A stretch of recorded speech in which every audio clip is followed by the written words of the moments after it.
Hello, everyone. Skinter here, and let's get into it. Because we're doing THK today, and that's gonna have a lot of downtime. Because it's Thunderhead Keep, and it has a lot of downtime. Anyway, hope everyone is doing well today. Come on, King Joust, Ironhammer, open the doors. That's right, I have this slightly better staff.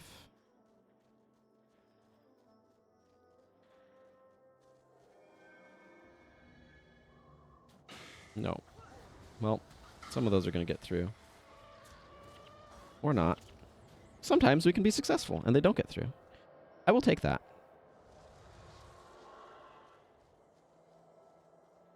I'll absolutely take that. I will admit that I am quite fond of these trees. Hey, Clean Star. Hope you're doing well today.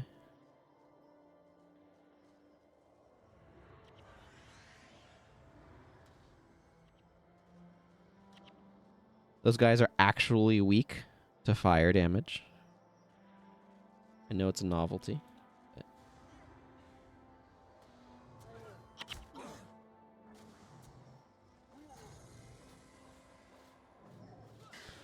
Yeah, I'm doing fairly well. I've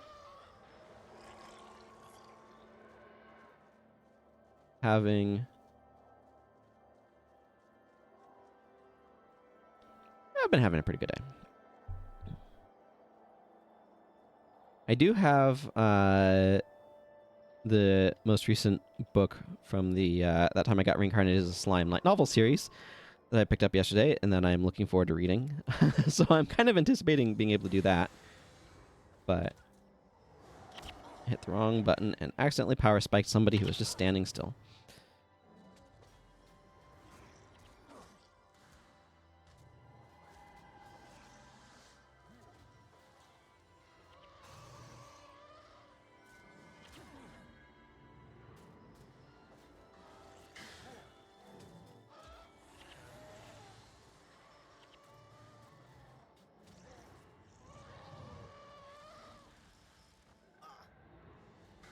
What are we looking at now?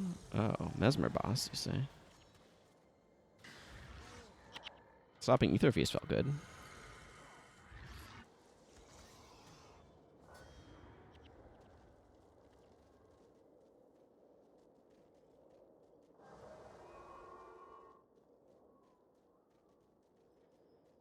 Oh, man. That view out over there of the keep is so cool.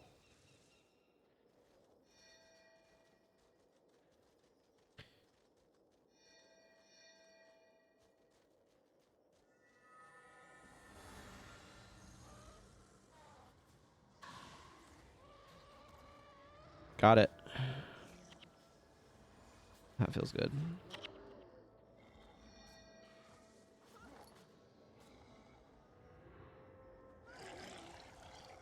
Stopping the... I really appreciate the specific animation that you get with the giant stomp wind up.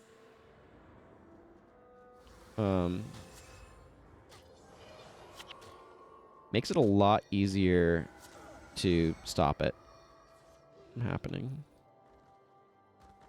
It's interesting that I have a specific order that I like to go on for clearing the city. I don't know. Oh, right. Do I have enough enchantment removal? I don't have enough enchantment removal. Hopefully it's not a problem.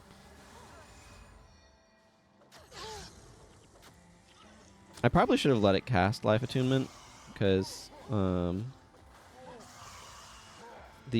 it's a fairly long cast time. And I don't want it using Mark of Protection. I mean, Gwen does have enchantment removal, so it's, like, deal-withable, but it's definitely a lot scarier.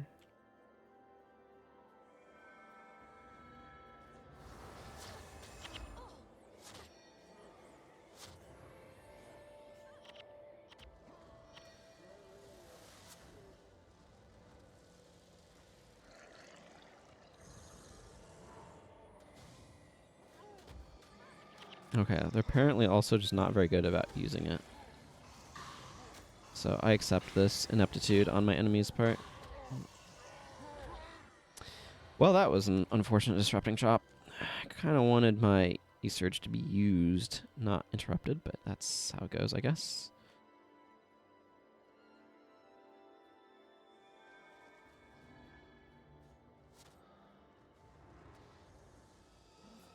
Happy to stop at least one giant stomp there.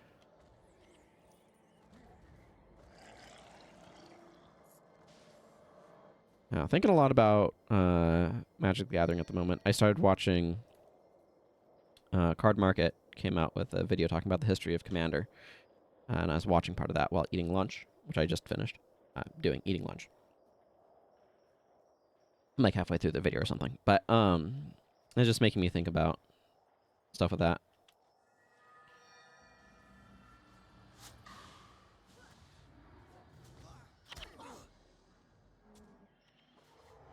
Yeah, there's the mark of protection, but didn't put it on itself.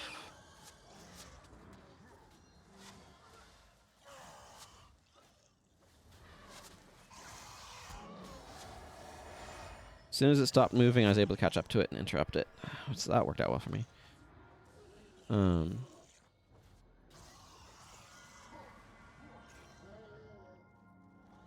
was at my local game store, because I guess because there's just plenty of stores in the area, runs its events on Thursday evenings instead of Friday evenings. So we have Thursday Night Magic rather than Friday Night Magic.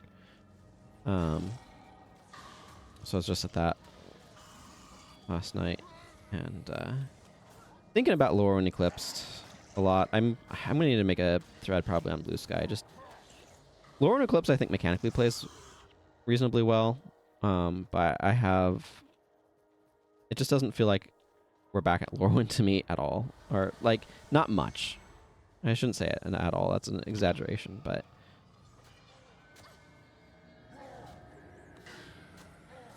kind of want to talk about the reasons why. I think I talked about it some maybe in the last Life and Channel update video. Did I clear out the city? Yeah, okay. I thought so.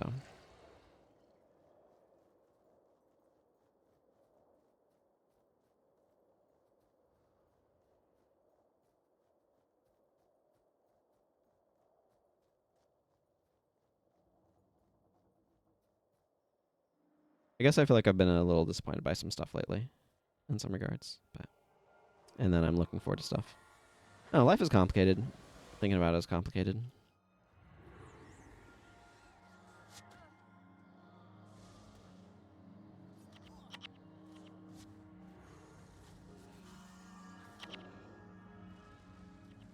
Oh, we've got some of these jerks coming in.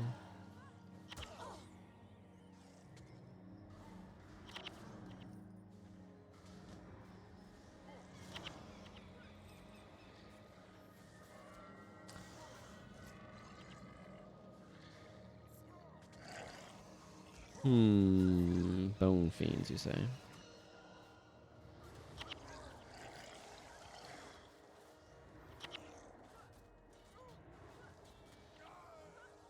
My party is really good at taking enemies down, which is not a problem.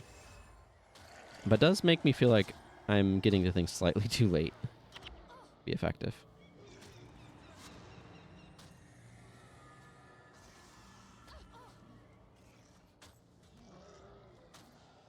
These guys have a property that makes them knock you down when they critically hit you, which is kind of annoying. It's not a frequent property, thankfully.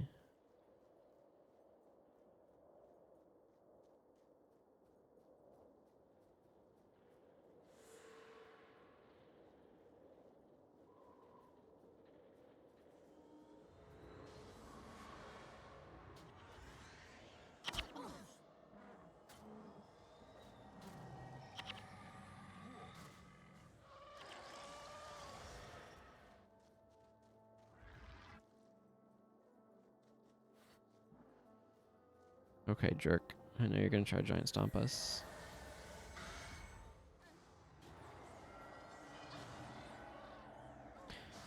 Hey, Salty Grease.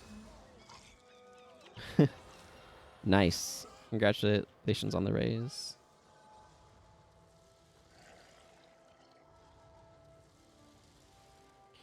Okay. I know another giant stomp is incoming, so I'm going to focus this guy until I interrupt it. There we go. No, get out of here, Bone Fiend. Nobody wants you. Actually, I guess this enemy might want you. I don't want you around on the enemy side, though. Let's go avenge Prince Rurik.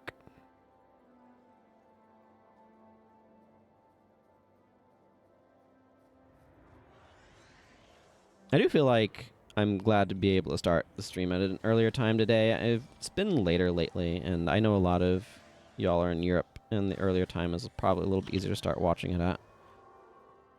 So I am glad for that.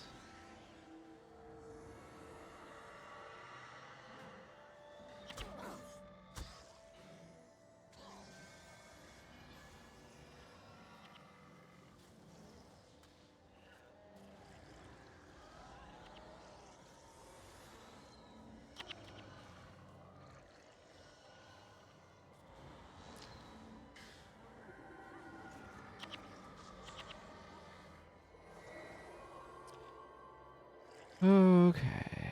I don't think I've done Divinity Coast on this character, right? Yeah. And Divinity Coast is, I believe, today's Zaishin mission, so I'm kind of inclined to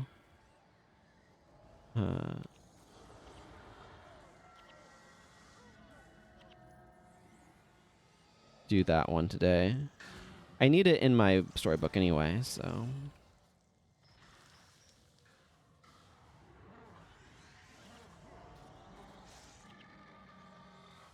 No, please don't do that.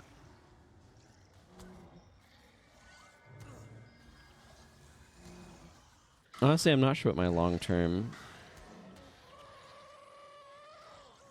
I definitely at least want to grab the Zaishin quest. But I kind of feel like I might try to make my way through... Oh, yeah, no, we're not.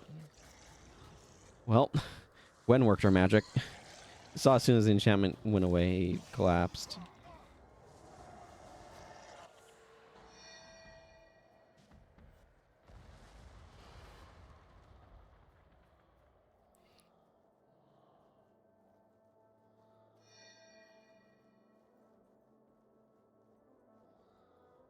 Actually, I'm going to send my dudes back up that way. This is obnoxious. The giant's knocking me down.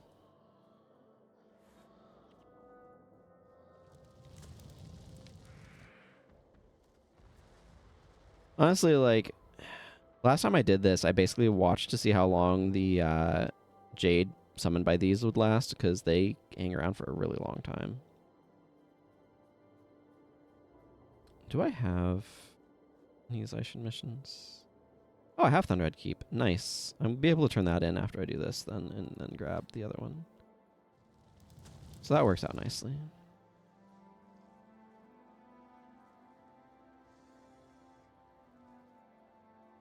Yeah, here come the Jade. They're going to take out some dudes. We're going to be able to hang out here watching as Elias's minions slowly die. I have no idea where they are right now. Oh, there they are. They're just not showing up in the ally thing when I do that. Okay, we've reached the podcast portion of of Thunderhead Keep. Those Jade we just summoned are gonna defend things for a good long while, so we don't need to fight them. They go to the middle and hang out. You've been on a bit of a break from Guild Wars due to the Terraria update. Ah, Terraria is still updating, yeah? Still gotta finish the playthrough start last weekend. I have Terraria, but I have not played through it. I've been playing Dragon Quest XI, actually. It's a game that I've been working my way through. It's been very interesting. There's a lot of different angles to think about the game from.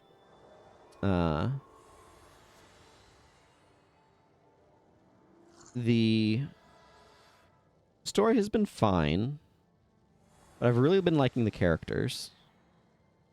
I don't. It's kind of an odd thing. When I think of like Tales of Symphonia, which to me is a very significant early gaming experience, I suppose you could say. Um, I think about uh, really liking the story, but the characters, particularly the main party members, being kind of uh, stereotypical archetypes, a little bland. Not necessarily bad, but like Lloyd Irving is a pretty typical. I'm gonna move my heroes back slightly. Uh, Lloyd Irving is a fairly typical, like, shonen protagonist. Etc. Like they're very, like, specific archetypes, I guess you could say. And but the story has a lot of really interesting depth to it, and a lot of really fascinating, like, world building moments and stuff.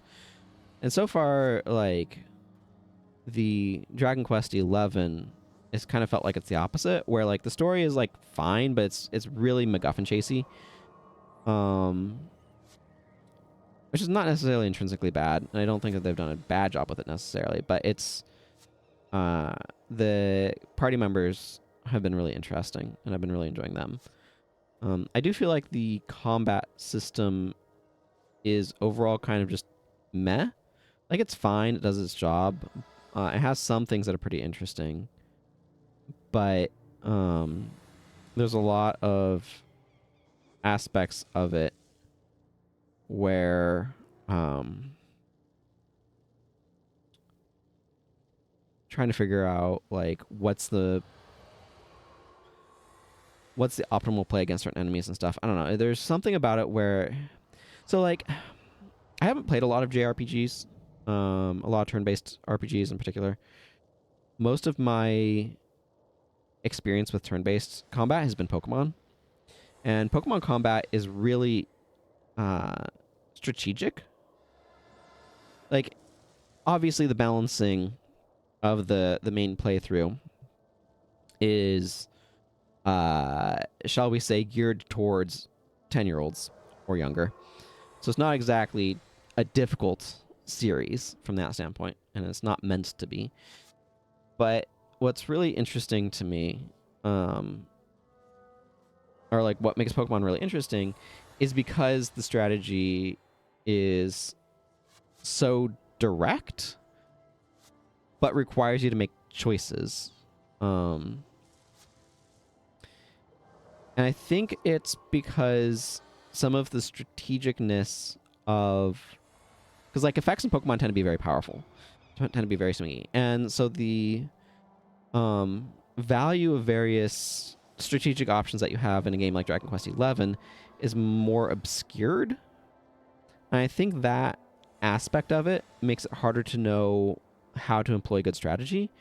Because like one of the things Pokemon does really well is it has that type chart, right? And it calls out specifically if you landed a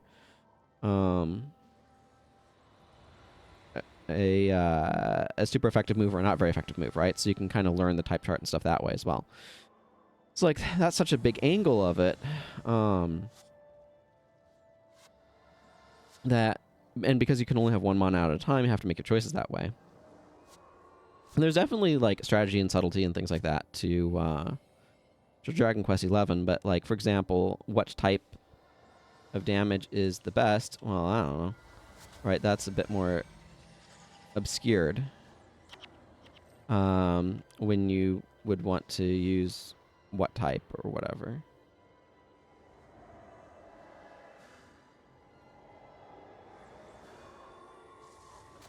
Okay, let's just unlock our guys. Nice.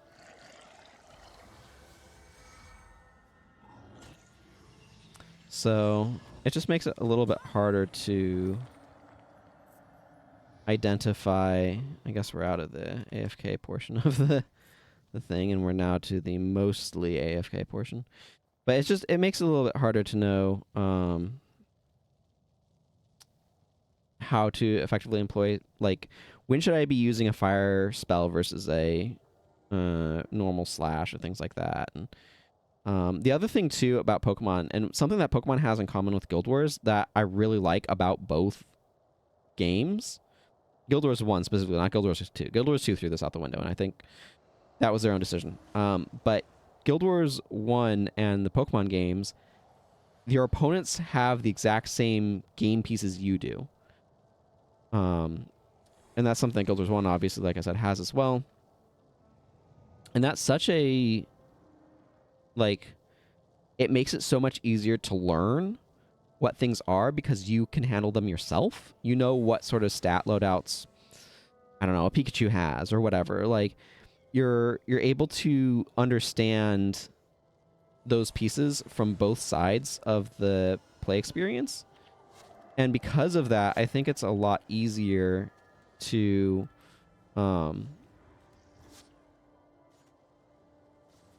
figure out what strategy should look like because you have that sort of common point. I think that's something that's really interesting but important about RPGs is when things work that way, and how it affects the learning process, how it affects the ability to learn how to do strategy. So, I don't know, something that I'm thinking about a little bit. One of the things that I do really find interesting and like about Dragon Quest XI's combat system is the way that they will make area of effect moves be based upon enemy type. So, for example,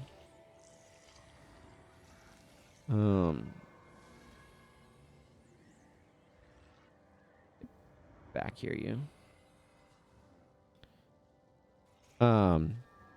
Maybe you're being attacked by a group of like 3 slimes and 2 orcs, and you want to use Sizz, a fire spell.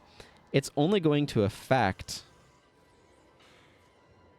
Okay, we're not going to kill him by hanging out there. He needs to come up to us. But you're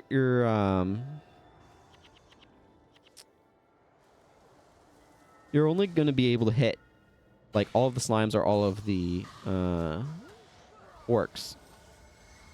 You're not going to be able to hit all enemies. You have to pick which ones you're targeting. I think that design is really interesting. Okay, let's ping up on this boss.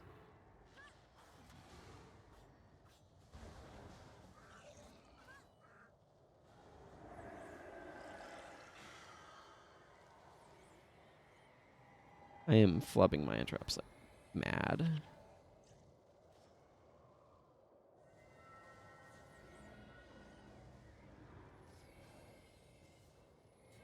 Things like out of energy. I'm not surprised though.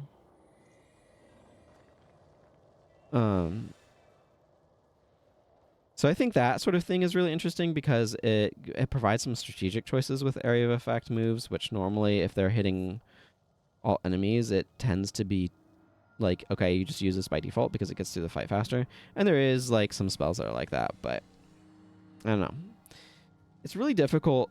Like, one of the things I think is really challenging is if there's not a positional element to the combat, it makes it really hard to differentiate things.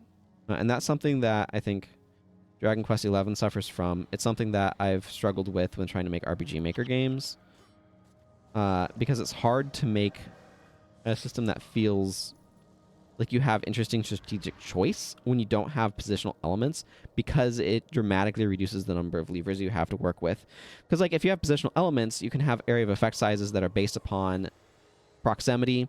You can have like different moves that can only work at certain proximities, things like that. You can suddenly, like, the reach of weapons becomes meaningful. Like, that's the thing that you can have. Otherwise, there's no difference between, you know, a dagger, a spear, and a bow in terms of reach. So I think tactics games are just intrinsically more interesting strategically because of the positional element that gives you something to work with. And Pokemon is able to get around that by having the team switching aspect work, which works super well, combined with the well, Thunderclap was annoyingly timed, but combined with the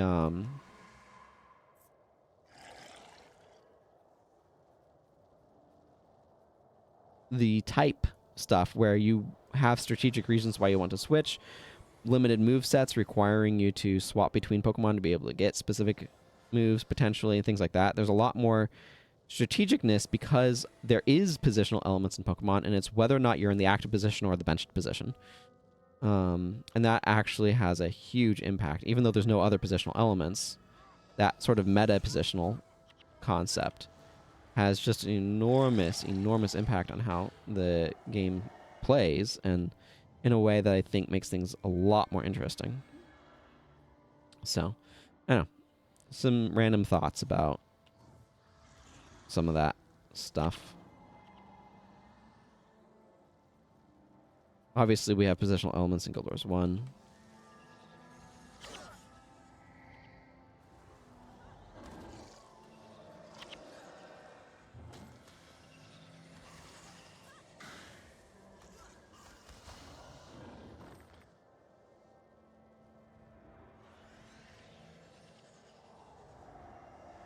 Yeah, and we really interrupted the snot out of that guy.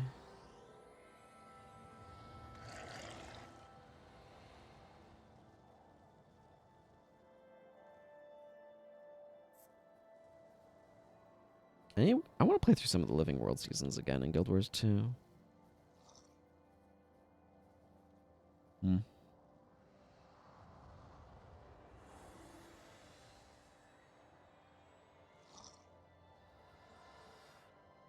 I wish more of the daily system directed me to some of those areas. But oh well. I'm curious what we're going to get once we finally get the next story part to Visions of Eternity. The most recent update did not do that. I also wonder what Arena is going to do with the fashion templates. Because I feel like those have been really polarizing. Just from the stuff that I've been hearing talked about them. It does feel like they're clunkier for more enfranchised players, which is maybe not ideal. Like the more enfranchised you are, the clunkier the template system, fashion templates or whatever, are for you.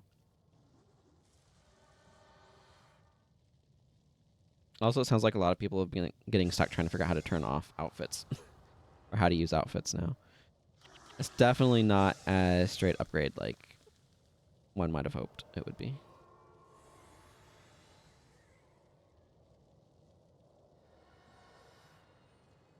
Glad I got my walking with my sister earlier. It is raining now. It'd be kind of fun to walk in the rain, though.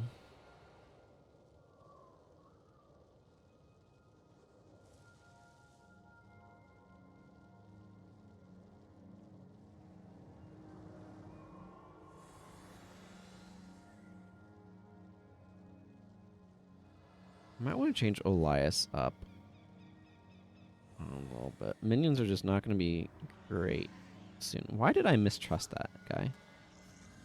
I don't know. I meant to empathy him.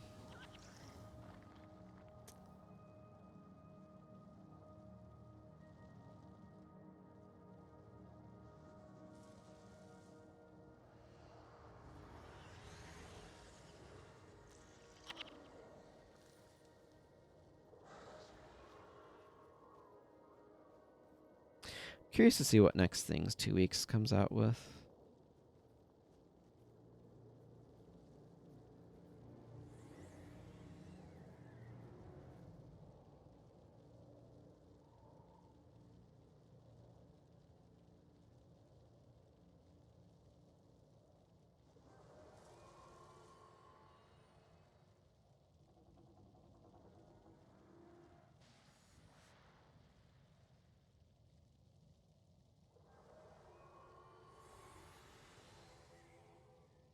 Come on, you can attack. You can attack in groups of greater than 2. It's fine. We can handle it.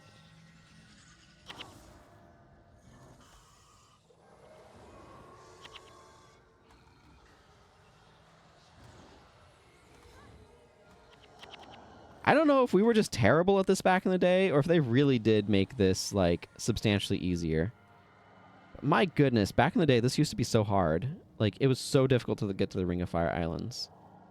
And maybe our builds are just a bajillion times more competent, but it seriously feels like they slowed down the rate at which spawns attack you and stuff.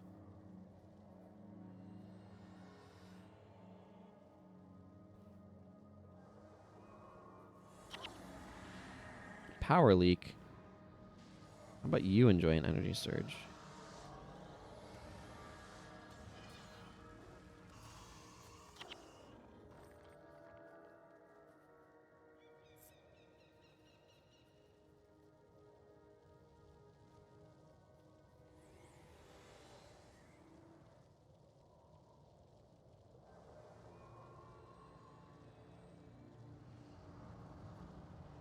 Yeah.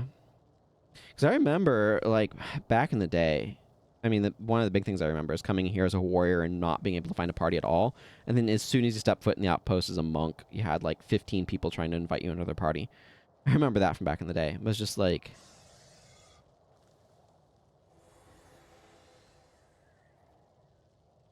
Sure. I'm thinking about, like, 2005, 2006 times of... Did they just slow the rate of spawn since then, or what? Because it really feels like it.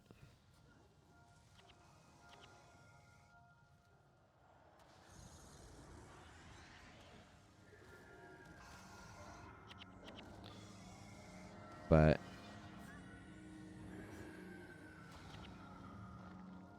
I don't know.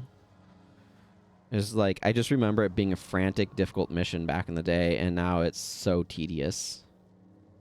Those enemies slowly trickle to you in ones and twos.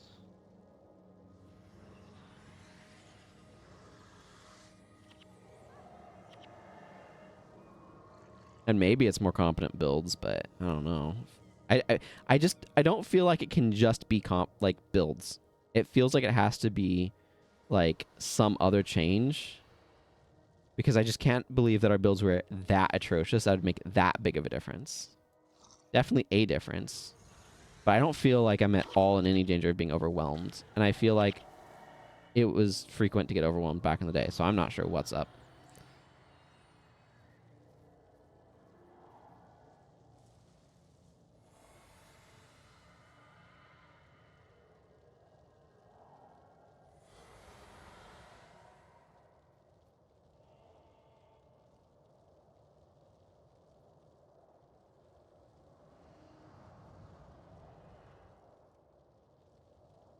Yeah, that's fair.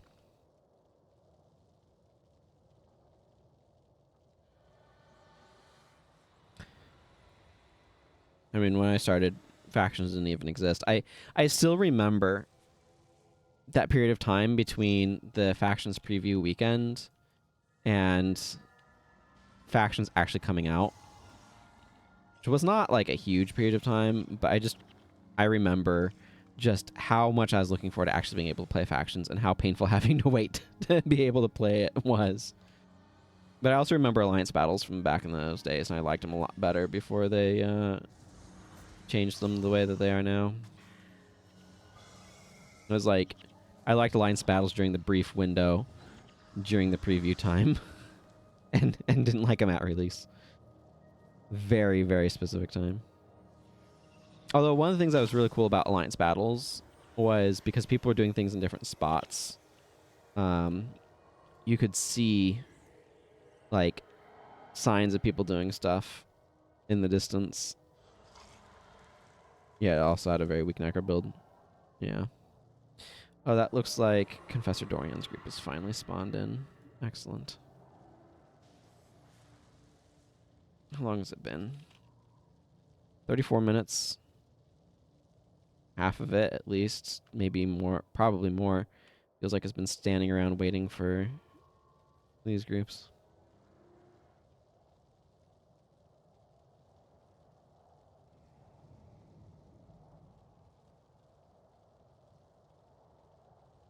That's the thing. You really do not need highly optimized builds to be able to beat this game.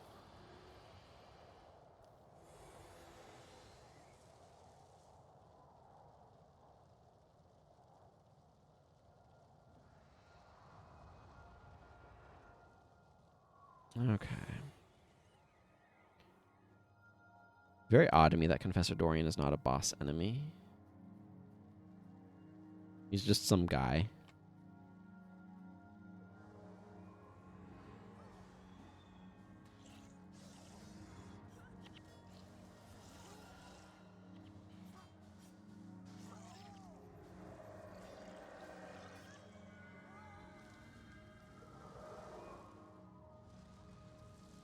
Wonder why he leads this assault. Kind of an odd choice.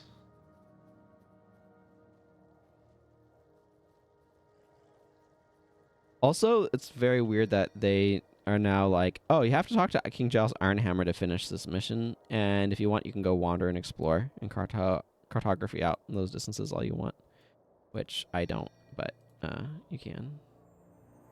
That's the bonus.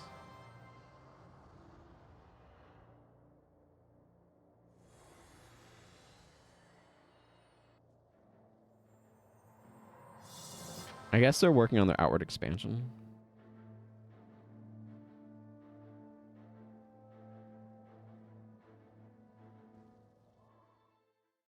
Okay, well, Umberlight Camp, here we are. Hi, Shadow. Tell me all about those guys I should be hunting. I've heard much of you. What elite do they have? Hang on one second. I should check. What's this mission? Final blow.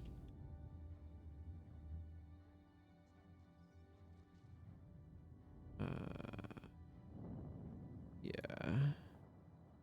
Oh, they don't have any elites. Never mind. They're just terrible. Okay, never mind. Don't need to worry about them then. Anything interesting on this bow? It's ebon? That's definitely not interesting.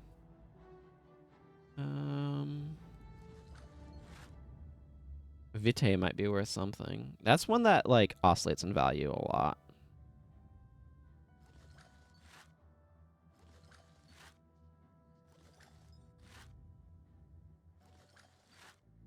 Boy, these guys know what's up.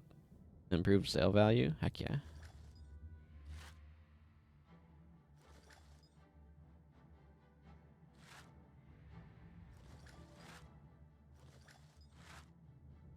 Okay, that last one may be a little disappointing, but we won't worry about that. Let's just talk to Dan Lieb. Sell him all this junk I don't need. Yes, even that gold bow. Give me a new ID kit. Thank you. Is there anything that I really, really want from DAC right now? I'm gonna have a bajillion elite skills to capture out here. Okay, there is something I want from DAC right now, and it's Signets of Capture. I need to grab some more platinum to be able to get those, though. There's other skills here that would probably be good to pick up, but I'm not wanting to until I've finished doing skill quests in the rest of the world.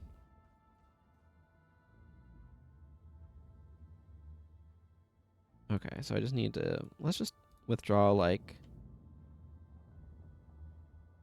305... Whatever. 3K5.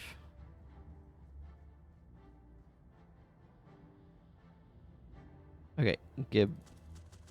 Signets, thank you. I should have, like, 5 now? Good. Okay, there's... at least 2 Mesmer bosses out in this map.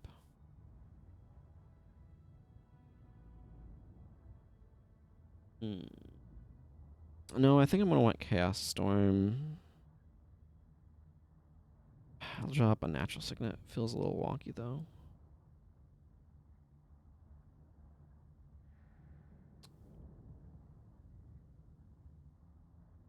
Let's see. I'm also going to stop by Embark Beach. I want to do the... I want to give this to Zenshu. Thank you.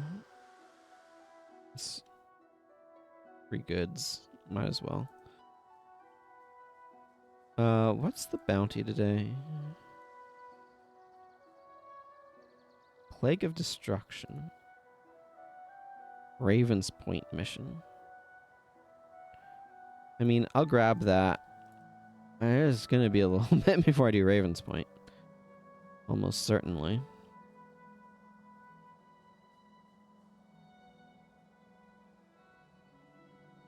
I'm getting there.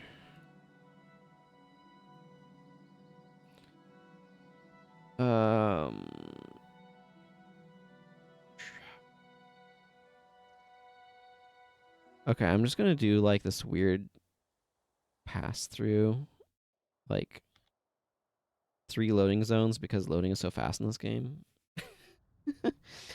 I almost certainly in Guild Wars 2 would have been faster to talk to the NPC to take you directly to a more useful spot, but this is Guild Wars 1, baby.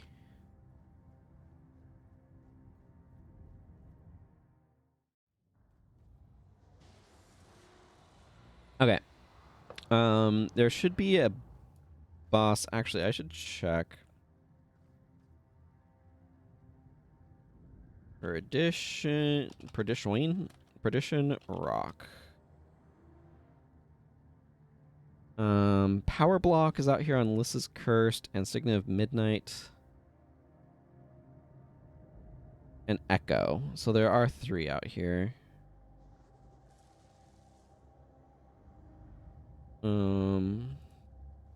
Okay, let's look for Lys's Cursed first. I probably will go that way. Well, okay, no, let's not do that first. The other 2 can be like in this area, so kind of want to go this direction, see if I can find them. These guys are jerks, and I want them to not be here. Also fairly fragile. Wonder, are these guys technically undead? I haven't really thought about that. It's potentially relevant. Okay, we've got Hydras.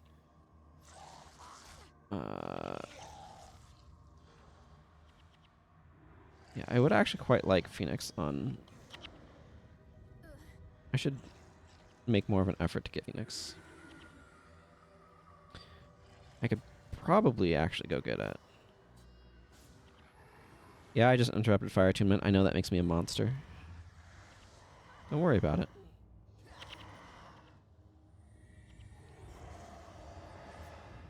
I am pinning so much of my build's damage on... Whoops! Nope, nope, move. On interrupts. I don't like standing that close to meteor shower, but here I am doing it.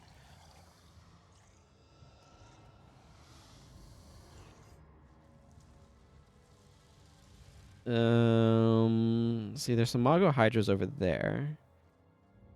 Oh, there's Man Shredder. I think I needed Man Shredder at one point in time. I had to keep freaking respawning that spot. Okay.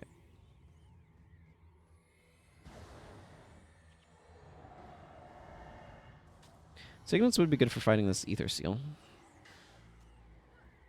But somebody had to go and put 2 Signets of Capture on their skill bar and not be sad about it, so...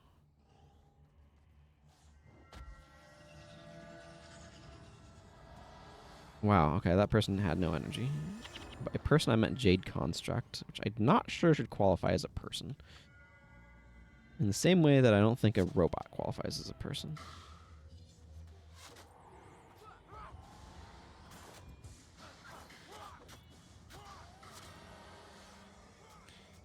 It wasn't topping Divine Intervention, that's for friggin' sure.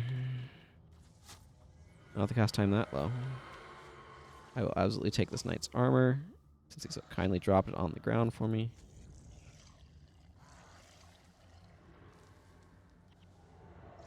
But what if you didn't make minions?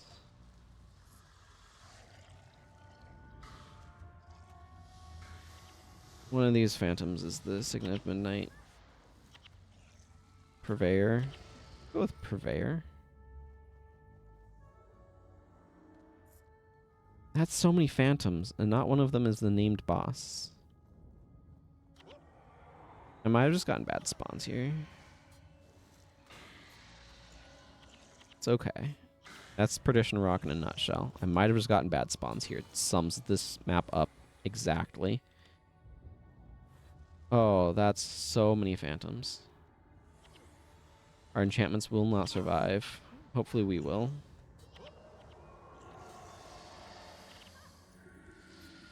They're kind of a menace, but they also are kind of like a one-trick pony.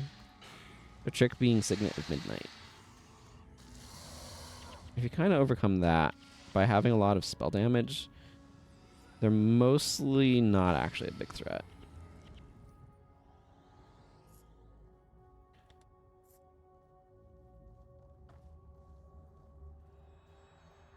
Okay, I'm going to go check that area slightly more closely because I'm sort of at the edge of compass range.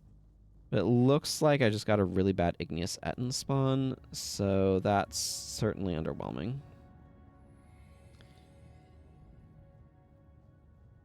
Okay, let's actually look at this wiki page. So I have a Hydra spawn location, a Ghost spawn location, and an Abomination spawn location. Okay. Etten and Hydra bosses share these spawn points. Okay, so there's one more. And then one around to the side.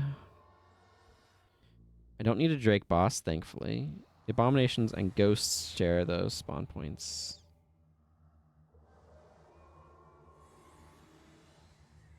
Yes. The Proof of Triumph spawn is also here. Time Ward, I believe to be elsewhere, though. I don't remember. And I don't care that much. Okay, I did get a boss spawn that is not useful to me. I've also found a worm. Or rather, was found by a worm.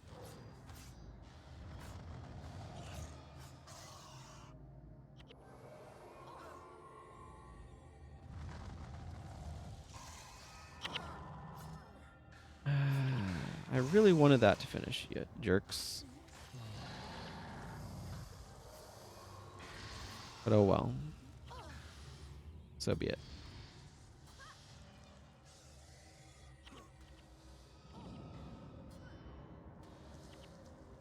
Unctuous remains. What a fun word, unctuous.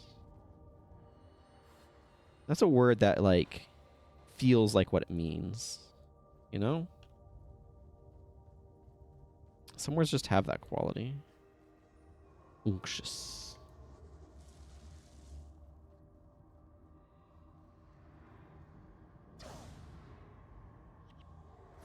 Or maybe don't meteor shower us.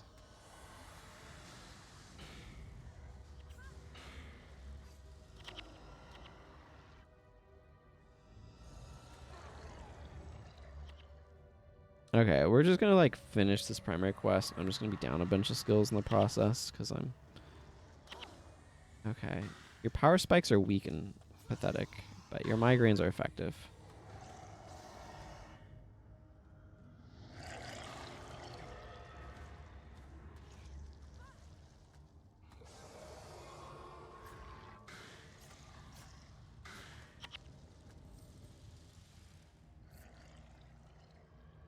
Wow. Okay. I'm just getting all of the friggin' bosses to spawn that I don't need. So that's cool. And how this game normally works, unfortunately.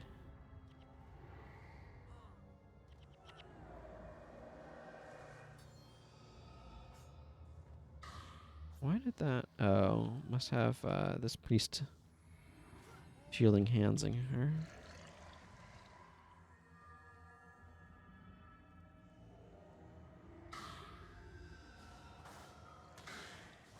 The Inner Council of the White Mantle.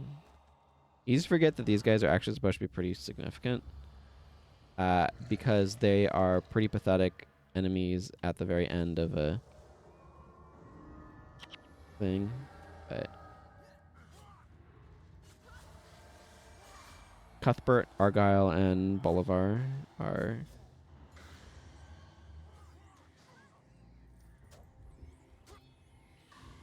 pretty significant in the White Mantle hierarchy.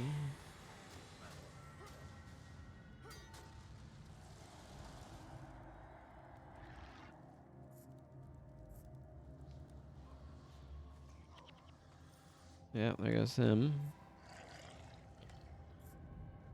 I don't know why this random Breeze Rider had gold, but this is a thing that we do in video games, so don't need to worry about it. Don't even need to worry about it. Just talk to Captain Grumpy. Ahoy there.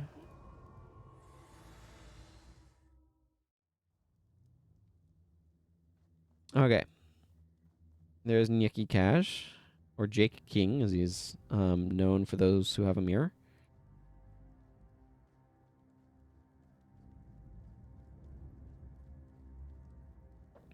I like the idea. Obviously, they didn't do this because it's not like Bogard Axe Mighty is a different name backward, or like an intelligible name backwards. Like Dragoff Itigmexa. Yeah, make that backwards. Don't. It was weird. But that's what you get with Nyeki Cash over here with Jake King. I don't know who Jake King was. I feel like I've heard various stories, but I don't know. It doesn't matter to me. What matters is I'm identifying these things. And then selling them. Oh, sell.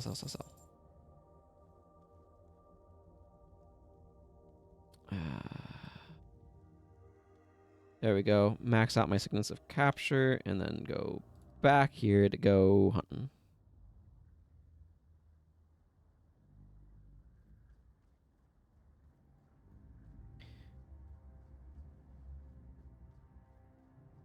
Never know what you're going to run into. I know what I want to run into, though.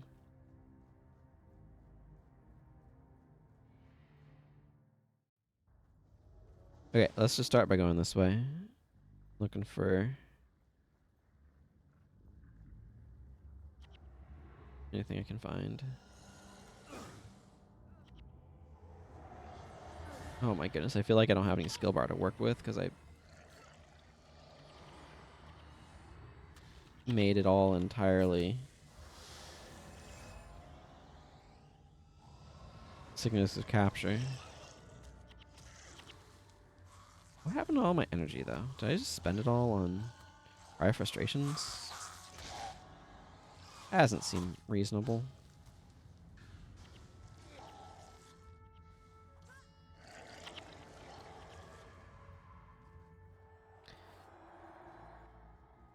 Okay.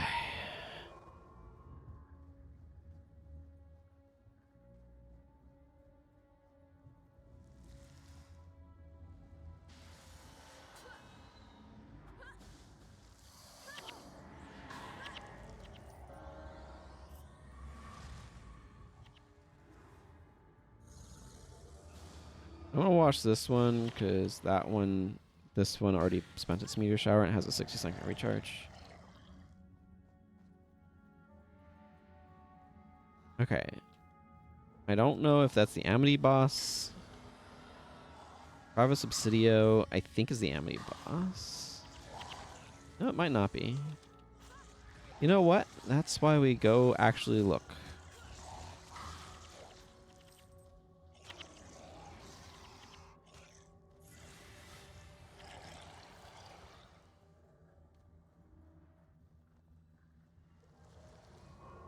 What? Oh, another phantom slithered out of the ground.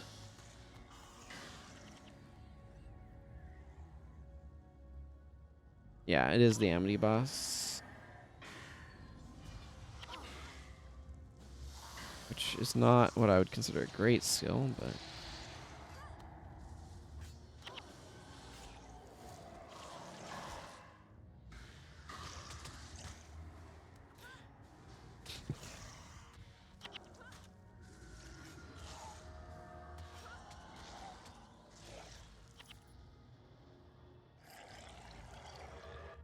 I'll eventually need to capture it. It's part of unlocking all skills. I can confirm all skills are unlocked by going to a Priest of Balthazar and saying, hi, have I unlocked all of my skills? If the Priest of Balthazar says yes, then I have.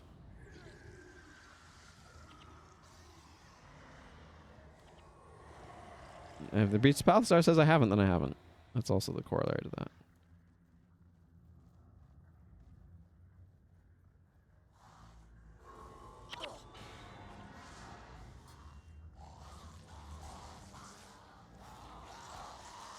Oh yeah, these guys are like perfect for Sosuke in particular to rod Gort's like crazy. Just all of that invocation. Taking him right down.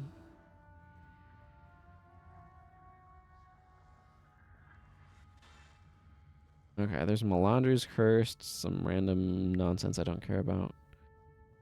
Phantoms, that's what I'm talking about. Melandri's Cursed, I believe, is Crippling Shot, for anyone who's wondering. I already have that. I got it in a more convenient location.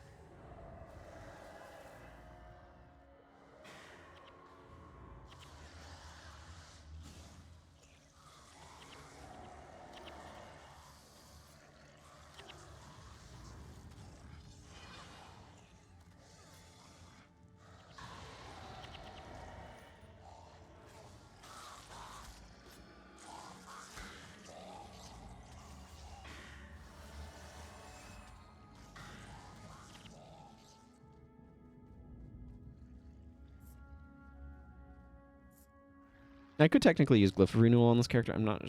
I don't know why I'd want to. How?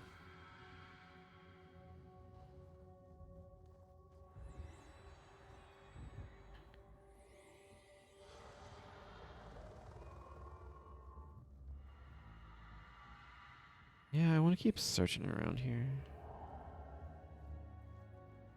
I'm definitely feeling the lack of empathy right now.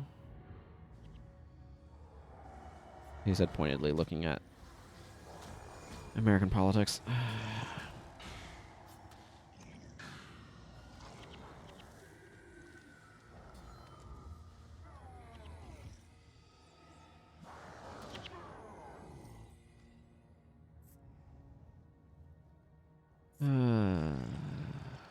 Okay, let's not think about politics. Politics is a great way to get yourself frustrated and depressed. Let's instead think about craggy rocks and friggin' cool volcanic nonsense and random trees. Dark Flame Driders. There's definitely going to be... Like, I'm going to want to go try to get Fever Dreams. I need to spend a lot more on Signals of Capture before we're through. Kind of knew that, though.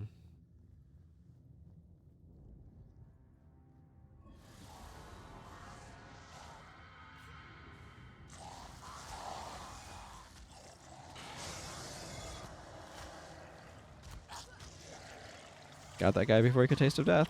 It's a victory in my book.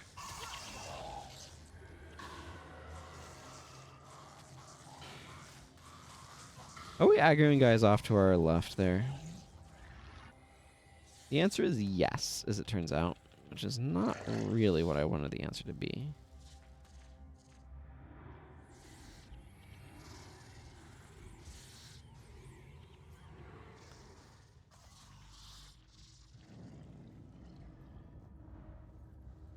Random pet peeve.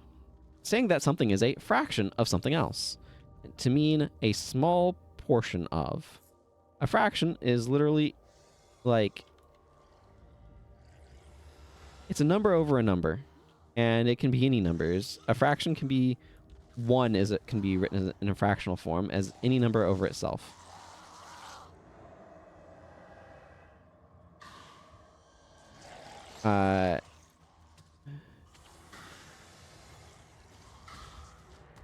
It could be 4/5. 4/5 is a fairly large fraction. It could be 99 hundredths. It could be 5/4. Like, it should be a small fraction. Specify that the fraction is small, please. This has been your math pedantry for the day. Probably not limited to that. Oh, Ulysses Cursed. That's one of the things I'm looking for. Malphasmatus might also be. Yeah, I got two of the bosses I'm looking for right next to each other. Brilliant. Just brilliant.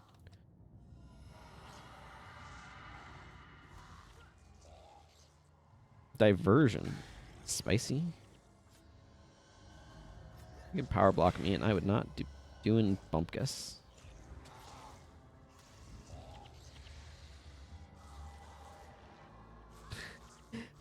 That's hilarious. Fast casting applies to the Signet of Capture. Oh man, I wanted to get Ether Feast though. Imagine if I had power blocked Ether Feast. Look at these skills I need. There's various ones, but this is the one that I'm capturing right now. Okay, so at this point I need Echo, and Echo is not going to spawn over here. There was a spot earlier where it can spawn. Right? Is this right? Yeah. So there's a spawn location here-ish, it looks like. But the other ones are all over here. So I need to go over there and check. What does the Abaddon's Curse actually have? Yeah, Over the Limit and Soul Taker. It's a Necro LA. Yeah, Time Ward I think is off of a boss that spawns in Eye of the North.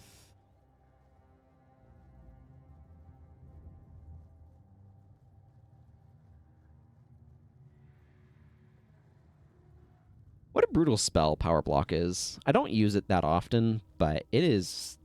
If you land it, it is potentially crippling.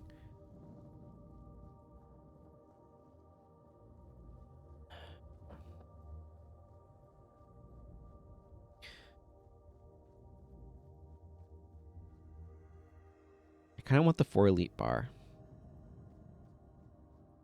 But that's entirely up to luck.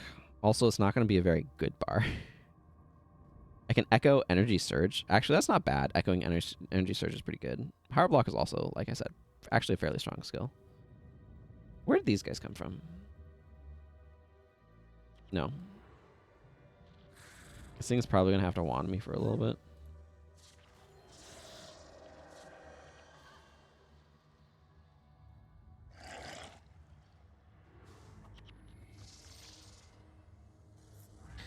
I'm surprised that thing had any energy left to surge away after using Chillblains. That's 25 energy. Well, Soul Reaping probably happened in there.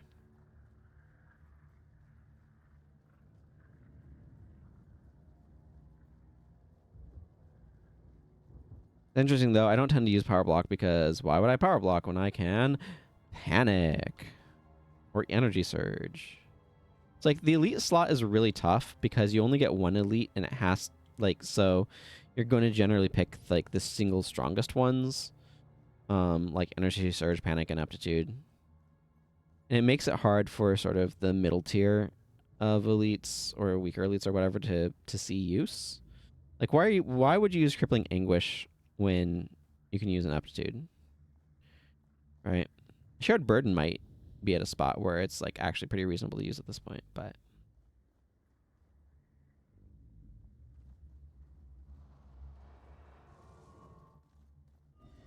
Mr. Cry of Frustration. Oh, pity.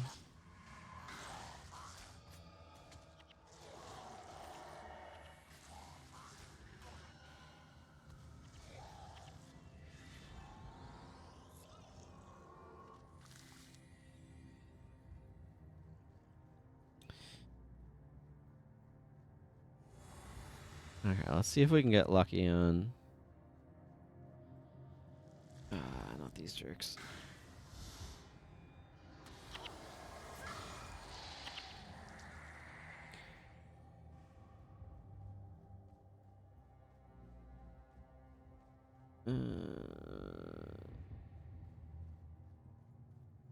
Yeah, definitely not on that.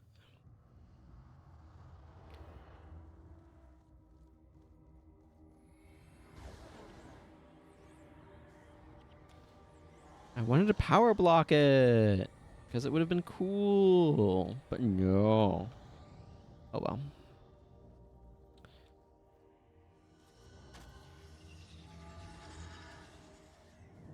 Okay, that guy was down to like no energy.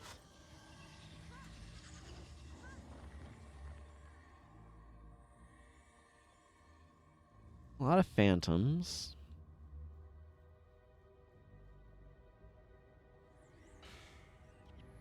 Okay, that was not a useful power block target, but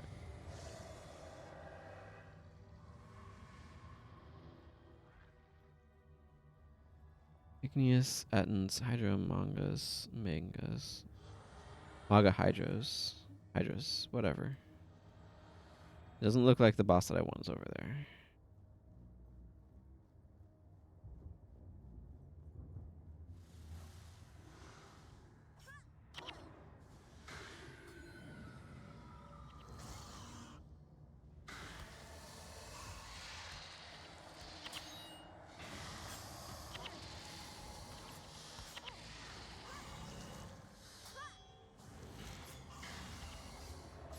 Well, the more these guys are wasting time interrupting me, the less they're interrupting.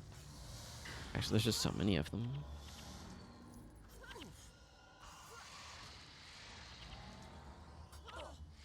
Here, have a Sigma of Midnight.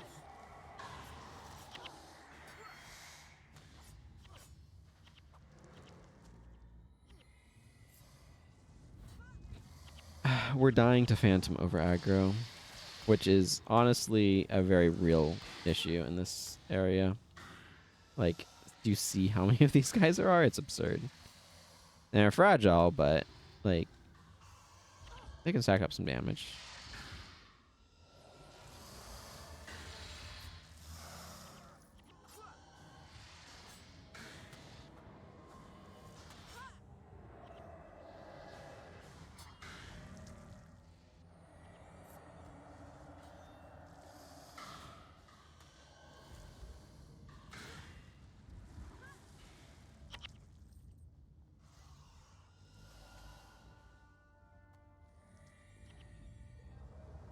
Okay, time to clean up.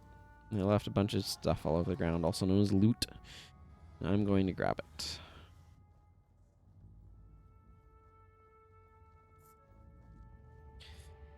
Okay, just double checking. There is a Mago Hydra up there, but it's not a boss, so it's not the Echo that I'm looking for. This is not the Echo you're looking for. Or something.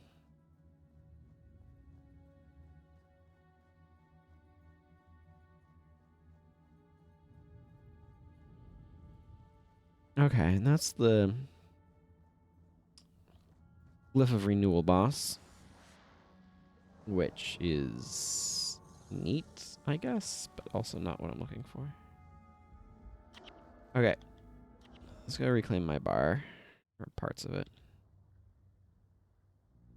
from the terrors that have been visited on it.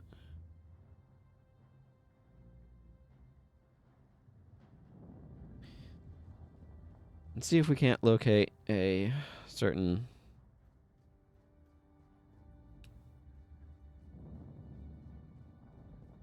Echo boss. Echo's also pretty nice in Ellie. I mean, Echo's got its uses on a bunch of different professions, though, so...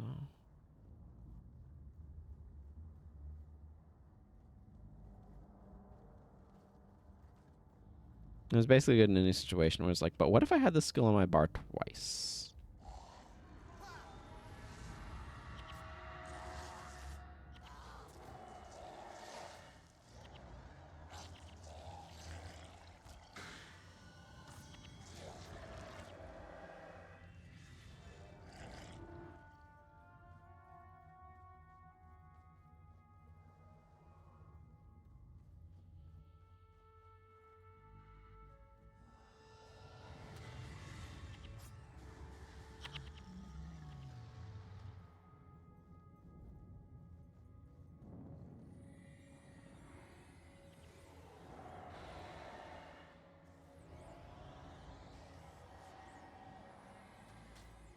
Hmm. Are a bunch of dudes over there, but not any of them are the boss I'm looking for.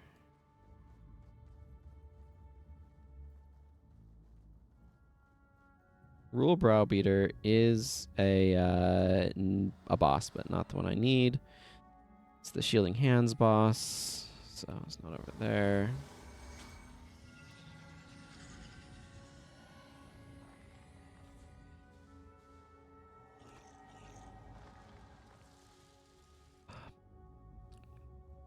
You know what that means is back in the land of phantoms.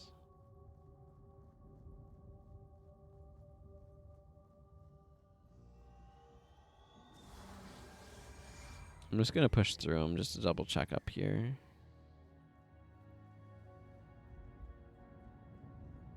Yeah, no boss spawn here. So let's just go back. I don't want to spend a bunch of time looking around over and over again. There is the potential for one way over there, but it's just not worth going over there. I'm going to just check these 3 spawn points until I get it. So, welcome to capturing elite skills in Guild Wars Prophecies. Oh yeah. Tradition Rock is just absolutely terrible for this. Like, some of the base idea is pretty interesting. But the fact that you have to use a Signet of Capture to capture skills and thus compromise your bar, it's not like you're going to walk around with one on all the time. I think that's something that I would potentially approach differently if I were making the game. Is to make it less bar compromising to bring a Signet of Capture all the time, so that way if you ran into a boss you wanted to capture from, it was easier to do so. I'm not sure. There's like lots of different ways that you could approach that concept. Okay, Rule Browbeater spawned over there. Also, I got too close to this flesh golem, and now it's angry at me. But that means that the boss I want's not going to be over there, I believe. I believe that's what that means.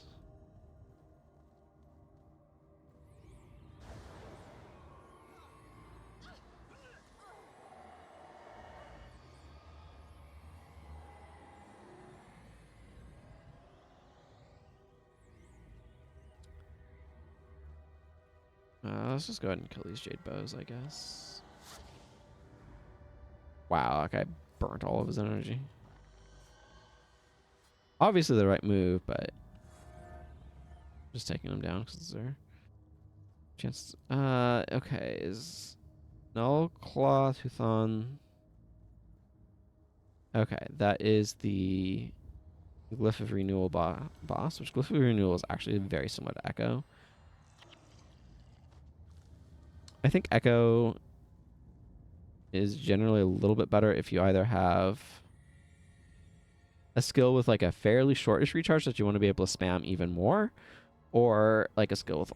Yeah, I think that's the cases when it's better than Glyph of Renewal. Otherwise, Glyph of Renewal basically lets you cut the recharge of a spell down by a lot. Oh my goodness, that's so many phantoms.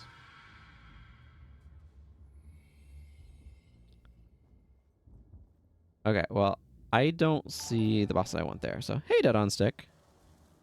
Good to see you. Good to see you. Hope you're doing well. I am trying to capture Echo. There actually might be better places to capture Echo. I should double check that. That might be, in retrospect, an elite that's... Yeah, okay, there's better places to capture it. Okay, never mind. We're not going to bother trying to capture Echo here. There are better places to capture it that are less annoying. So, that is what I'm going to do. Hope you're doing well, though, Dead on Stick. I'll have you know that I have... The time I got reincarnated as a slime, book 22. And I just got it last night and haven't had a chance to read it yet. And I am streaming, and I'm very much so looking forward to reading it. Very much so looking forward to reading it. Okay, Ring of Fire. Am I going to get...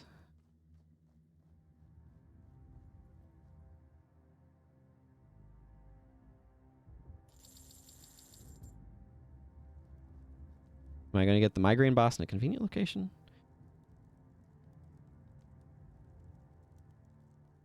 Let me double check something. Yeah, there's a couple of Eye of the North locations that you can capture migraine. So if I don't get it off of Spit Spew here, it's not a big deal.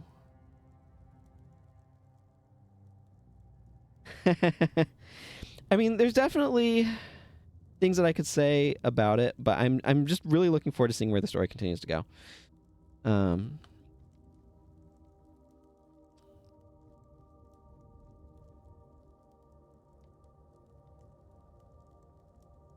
It helps that the previous book ended on a little bit of a cliffhanger,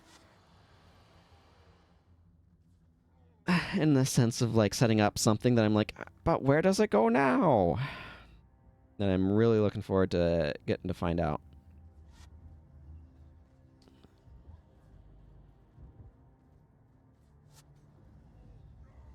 I have been reading She Professor Herself Pupil of the Wise Man from the library, and I've been enjoying that one quite a bit. I'm on to book 12 of that one. And that's a series that has a lot more books, and they're trying to catch up to the translation into English.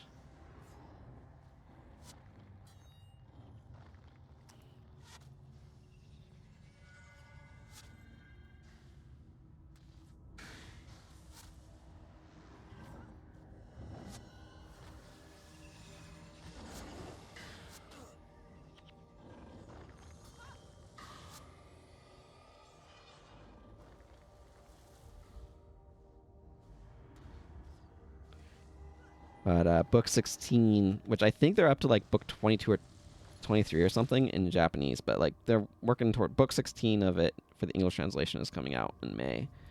Like, okay, I'm going to want to get this series too because I'm enjoying it enough.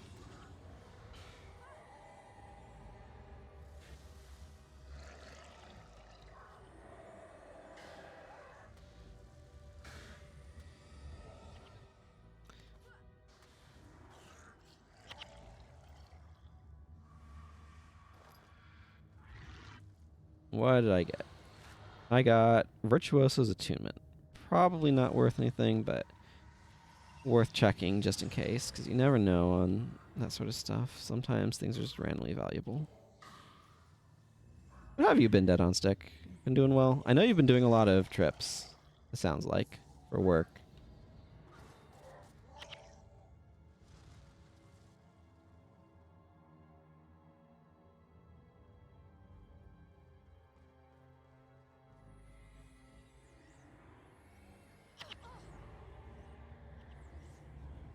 Gotcha.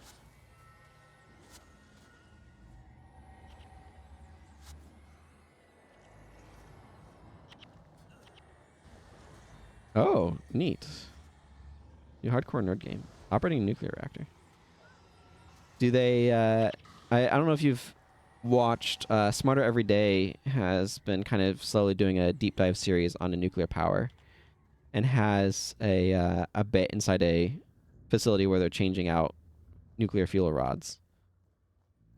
And that one, it's very interesting as they're going through the process of like triple stage confirmation of like, here's the instruction. This is the instruction you gave me. That is correct.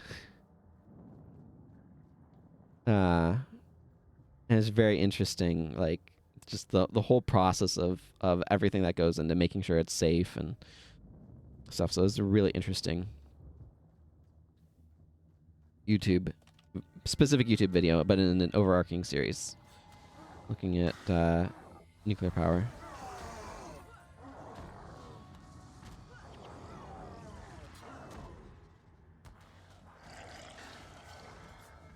I enjoy Smarter Every Day. Solid channel.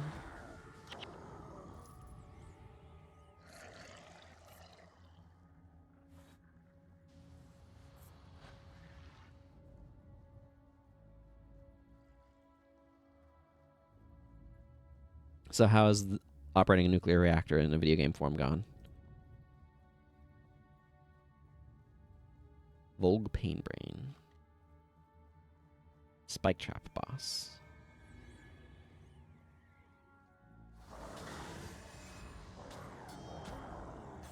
Yeah, he has a lot of like, let's learn about stuff type of videos.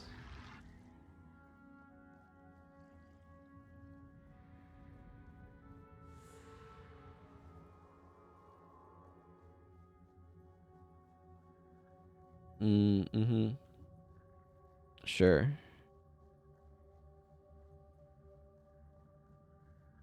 Well, there's Frick Mallet. Backbreaker.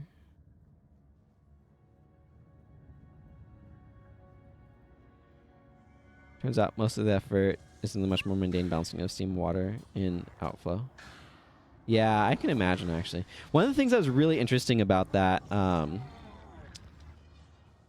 video on the at the nuclear reactor, as they're talking about stuff there, like they saw fuel rods being changed and stuff, but one of the really like mind-blowing concepts that they were talking about was dry steam, which when I first heard it was like, that doesn't make any sense. And then as is like explained, is like, oh wait, no, now I understand, because steam is, when it's in gaseous state, is not the thing that we think of when we see steam. What we're seeing is when it comes out of and condenses out of that state and into a suspended vapor. And so they're like, we need our nuclear reactor, like to do this reactor stuff, we need to get rid of the water droplets in the steam, so that way we just have like the gaseous state. And so they have to dry the steam, which is like the most bogglingly sounding sentence. But then once you understand like scientifically behind it, they need the gaseous state of water, purely that, and not with any condensation, because the condensation is what we see and we think of that as steam, but like from a scientific standpoint, it's not. It is suspended water droplets, more like a cloud or fog. And it's just like bonkers, but it's like, oh wait, this makes sense once it's explained. And anyway, so I thought that was very interesting in particular.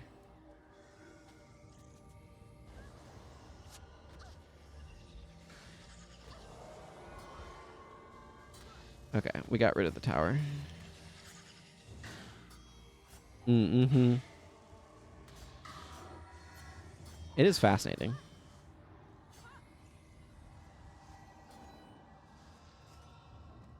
Did I just interrupt a wild blow? Yes, I did. I feel like once you get into a flow with Mesmer, like 1 second starts feeling a lot longer than it does when you're not in that flow. You're like, oh yeah, I can react to a 1 second skill to interrupt it or whatever. Whatever the attack speed is for those skills.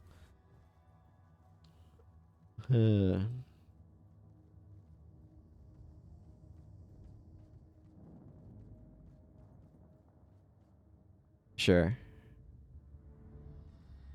But because of the technology similarities, my understanding is that it's possible to convert coal power plants into nuclear power plants. Gale Surge is not the right boss. Though didn't they recently buff this skill? I can check.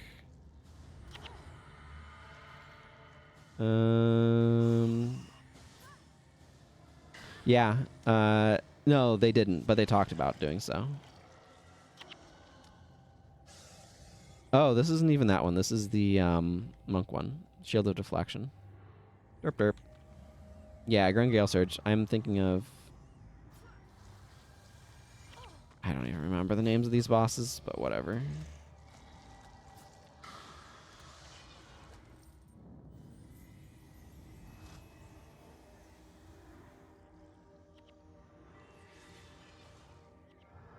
This guy really wants to essence bond. It's like his whole mission in life. Also, he's like out of energy. Probably because he spent all of it trying to essence bond without being able to do it successfully. Also, these spiders are an absolute menace.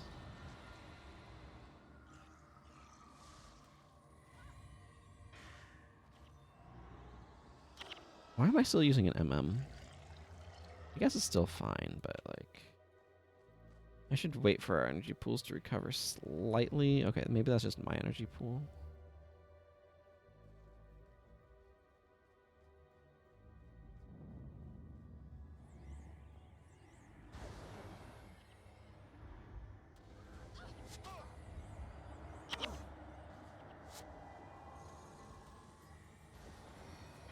Get the seal down.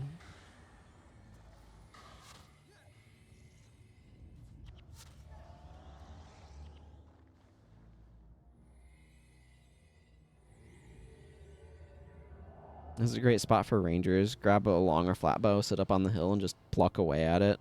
Because you can get up there and have a really long range.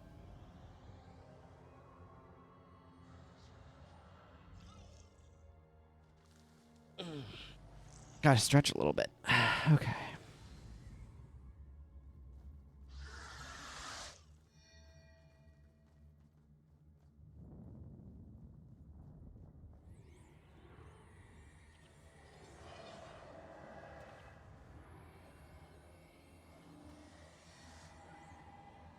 Okay, now we can take out the Mersat.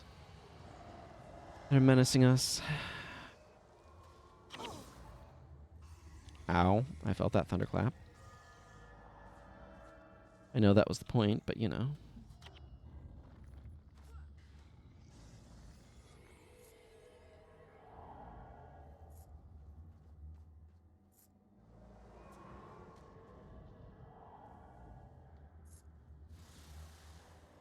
Man, Mind Shock's such a good spell in certain contexts. I use it to absolutely ruin Magni the Bison.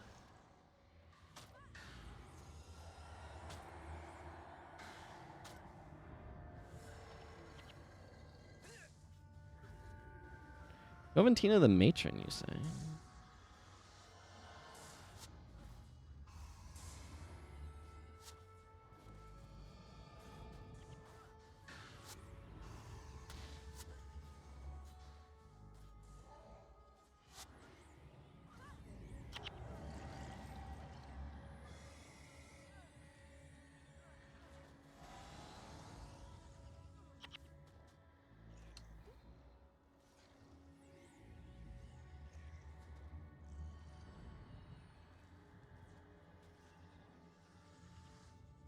I'm watching red dots.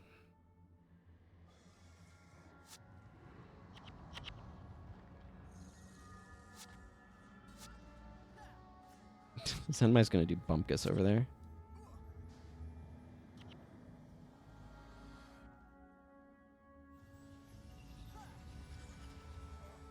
I could potentially be streaming at higher bit rates.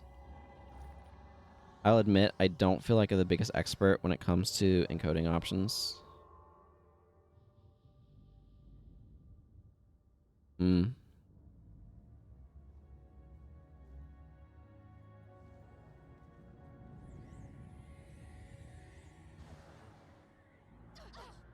Ow. Yeah, that's fine. Not ideal, but fine.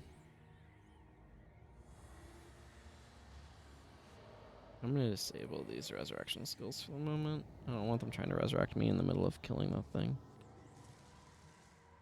I want to wait for energy pools to recover, though. Yeah, I feel like I've followed some of the guidelines. I could show you my settings afterwards if I remember. Like, drop a mention in the Discord. I can...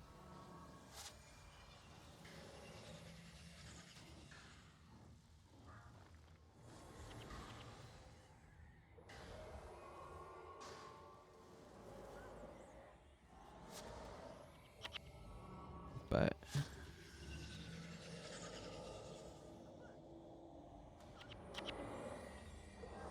I was watching back one of them the other day just for...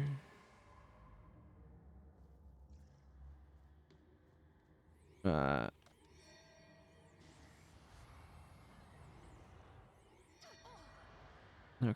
Kill this ether seal, would you? for the purposes of putting in some timestamps for when I was talking about the skill update.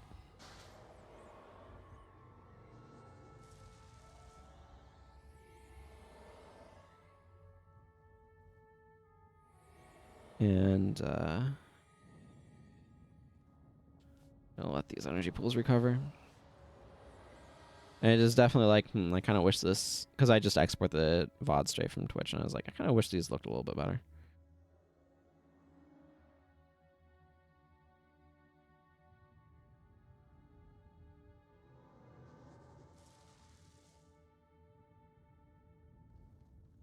Yeah, let's just send them over to there.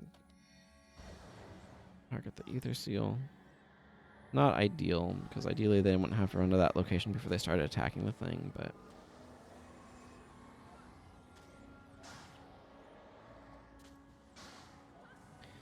So much of the damage is going to be wanding. The warriors are the ones that really do well here.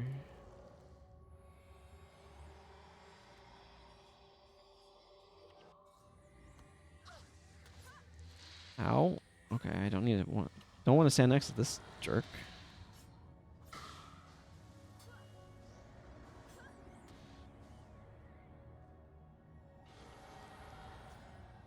Let's grab some. Did that guy just drop me a Shiver Peak key?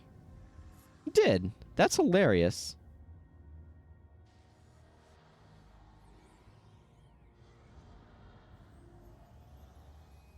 That is wild. I mean, I understand, like, why and everything, because it's an enemy that's in the Shiver Peaks, but, like, getting a Shiver Peaks key still is like, wonky.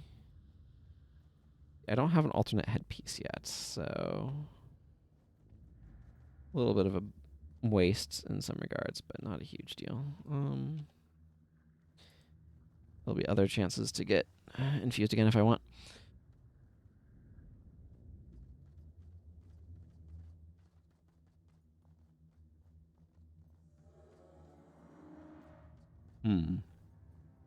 Somebody has finished off this glass of water and needs to swap glasses around.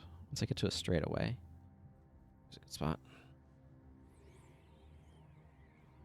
I have a couple of other glasses, so it's not a huge deal.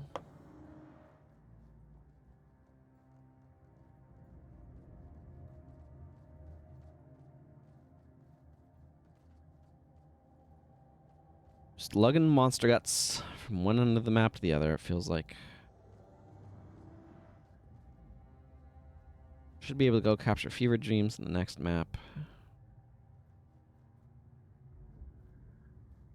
Not that I'm going to set up a Fever Dreams bar or anything.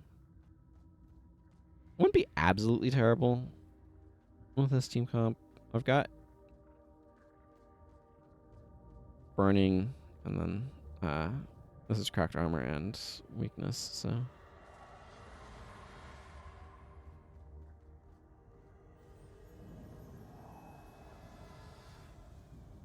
Yeah.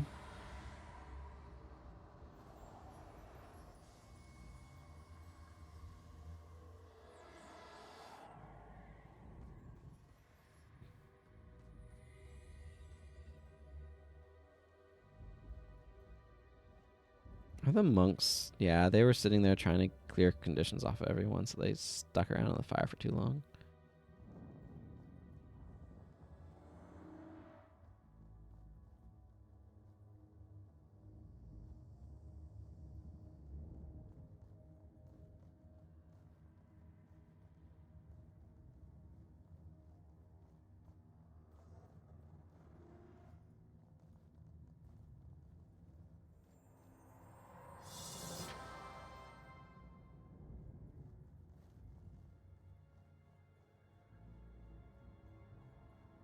Not entirely worth, I suppose, but whatever. Might as well get the 1,000 experience points.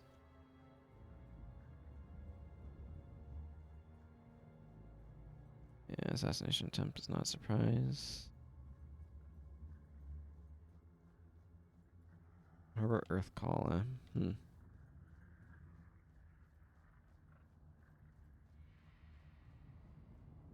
back into the random pool of lava.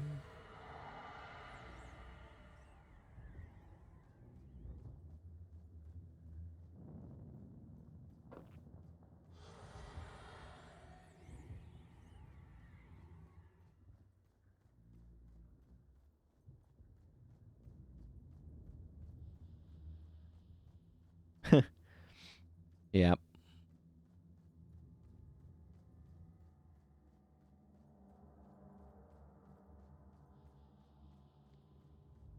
Seeing that bridge. You know, one of the things I think actually is really good for this game is I think its distance fog is a lot less aggressive than Guild Wars 2's. I feel like if this was in Guild Wars 2, this bridge would already be getting obscured by distance fog. You know what I mean?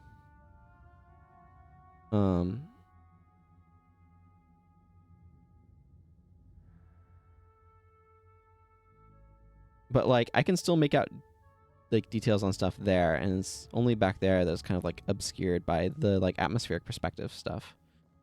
I don't know. Guild Wars 2's atmospheric perspective is just way more aggressive than Guild Wars 1's, and I feel like that actually ruins the sense of majesty because it like feels too much.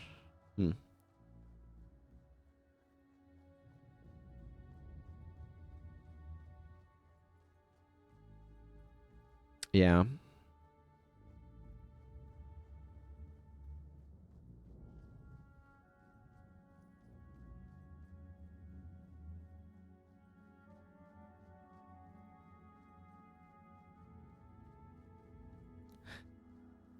Yeah, they're trying to throw too much stuff at once on the screen, for sure.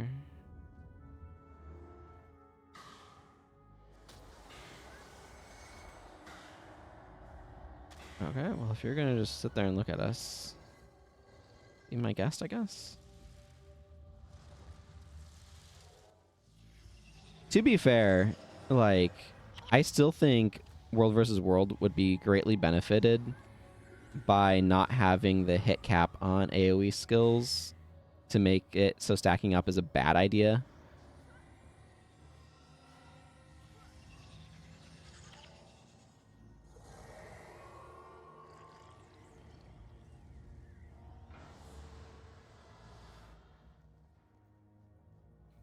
I mean, they definitely wanted a big open world, so...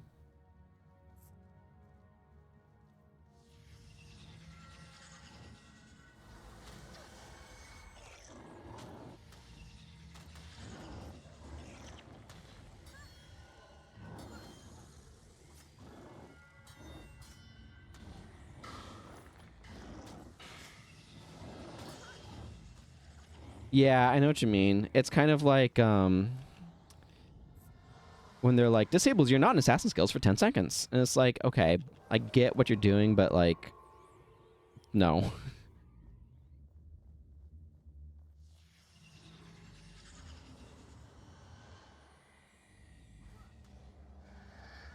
I kind of like the way that they have figured out ways of handling conditions, but Guild Wars 2, one of Guild Wars 2's biggest problems is its skills are just like, it has like 15 different things that skills can do, and then you have to figure out which 3 any given skill is doing at this particular moment in time based upon your current trading, and it's just so hard to remember what any of your skills do.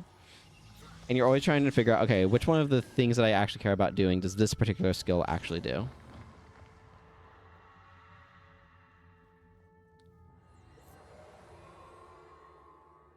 And like part of that is because of the boon and condition system, which I don't think is necessarily intrinsically a bad idea, but in part because of it, they don't have as many unique feeling effects. So like that creates a sense of redundancy across professions. Like that's the thing, is professions in Guild Wars 2 start to really blur together. Because it's like, oh, what's my stun break? What's my Connie cleanse, you know?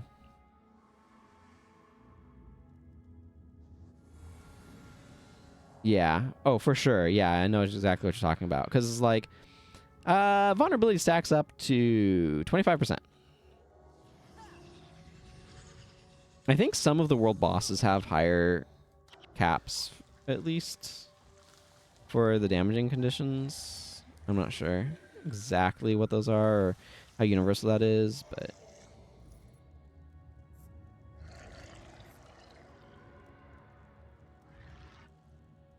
I saw that the DDC is just stacked better than direct damage. Yeah. Yeah, for sure. And like Guild Wars 1 has that sort of cap, right? You have the regen and degen caps at 10 pips either direction. But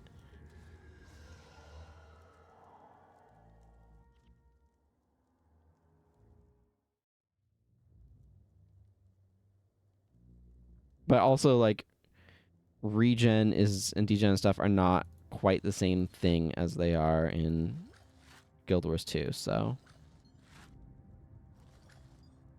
it just feels different in a lot of different ways. River Peak Ski, aka 300 smackaroonies. I don't know why they're called smackaroonies, but here we are.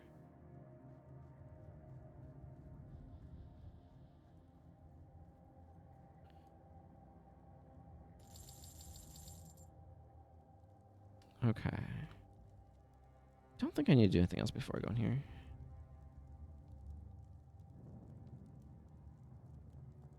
Yeah, you don't tend to hit the caps that often. I personally think there's some value to the caps as well, but I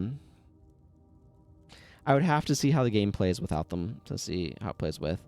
But yeah, it's not. It doesn't create quite the same situation as Guild Wars 2, where like a lot of your damage, because like in Guild Wars 1, you don't stack condition damage, right? You like you have to be deliberately building your team build. Like it's just a lot more deliberate because there's not a lot of incidental conditions. And the other thing is conditions are consistent. Like there's a lot more consistency with stuff in Guild Wars 1 to where you don't have to think about it as much. Also, I feel like Guild Wars 2, it's because of you have to be looking for the tick pops off of things for the damage values for like burning or poison or whatever torment, that it can be really hard to see those and keep track of like how much damage you're actually doing that way. And I mean, I keep saying it, but I feel like Guild Wars 2 is just really poor core design with a lot of polish around it. And Guild Wars 1 is a really strong core design that could stand to have a lot more polish. And I like they both have their pluses and minuses in terms of like games, but I do think that the Guild Wars 1 core design is a lot stronger. And like some amount of that is biased in terms of what I enjoy in a game as well. So,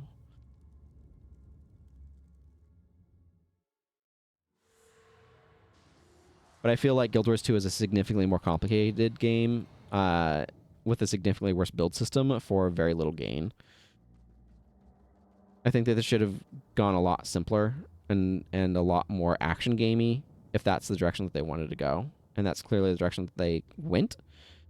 But like the other thing too is I genuinely would love to sit down with like 2026 ArenaNet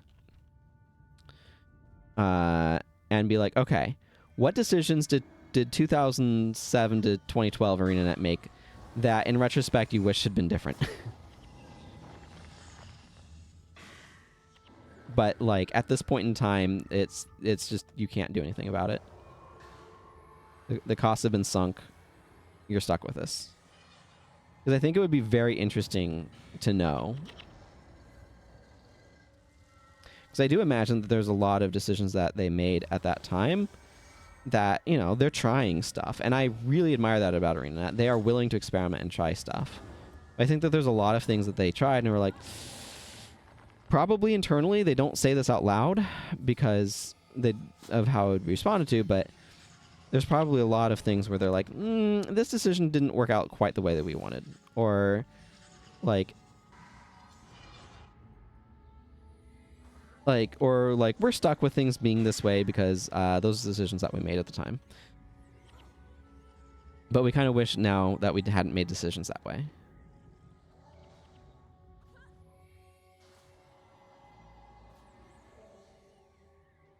I mean, that's definitely a question I've wondered about Dark Souls 2 as well.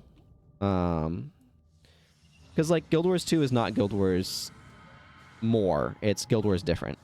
And it's like set in the same universe, but like what's another good example of, I mean, it's like, you know, if Vermintide had been labeled the same thing as the Warhammer RTSs, right? Like, you understand that it's the broader property, but not necessarily going to be the same mechanics. Is there a lot of lore stuff that you didn't... Yeah, a lot of lore things you didn't like.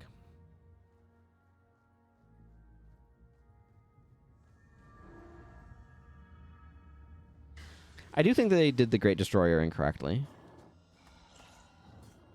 Based upon Tomb of the Rubicons. Yeah, honestly, I think... I mean, ley lines are a friggin' stereotype for a good reason. Because why is this spot relevant? Because of its magical energy. Makes a lot of sense as like a mechanic thing that you're doing. But I think that the idea of dragons is kind of... Let's just say I'm glad we're past that era in the storytelling at this point. I think they did some interesting things with it, but... Interface is just a little bit faster for me to react to.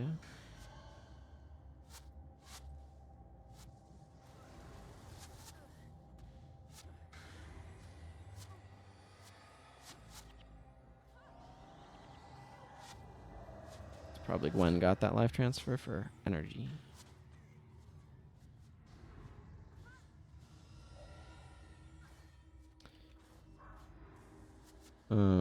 But yeah, I'm not super thrilled about the whole Elder Dragon thing. I would like to see more about the human gods.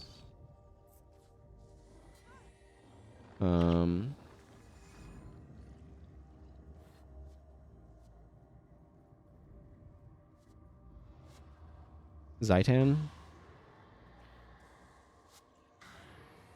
Honestly, okay, so this is like maybe kind of...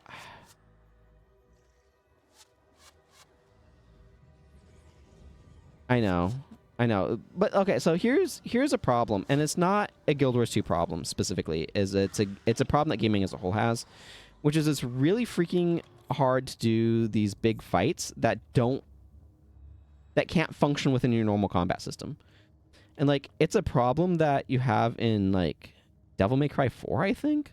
Like, and some of the, like, I think one of the Lords of Shadow games has this problem. Lord of Shadows 2, maybe.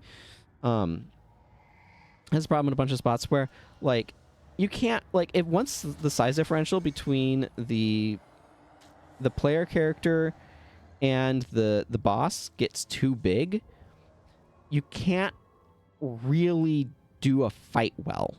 Like, it's really hard to make a really good fight. And so, like, running around thrashing their ankles is not good gameplay. Sorry, Dark Souls 3 and Midir, or Dark Souls 2 and Ancient Dragon, whichever, whatever you want to pick there. Like, it's just not good gameplay. And the way to overcome that is to not do those fights, or to, like, dedicate to them like Shadow of the Colossus does. But, like, and not that I play Shadow of the Colossus, but, yeah.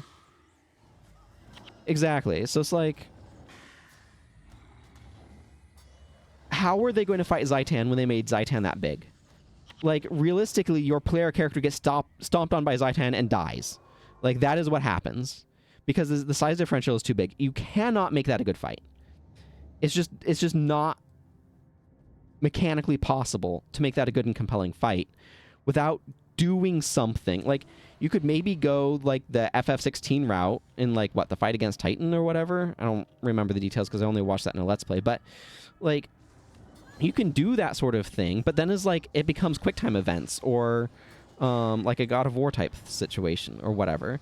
And so it's like you can't do these size differentials because you lose the ability to use your normal combat system, and then the fights become bad. And so it's like, what are you going to do about this? That you've designed a system where your fights just inherently have to become bad.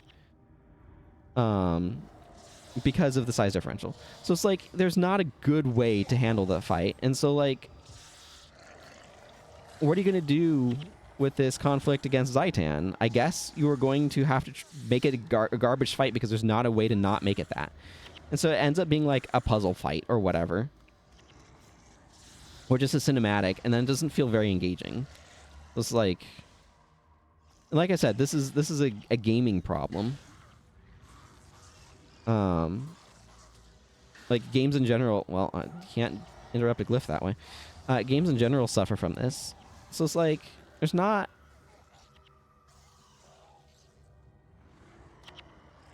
Yeah, for sure.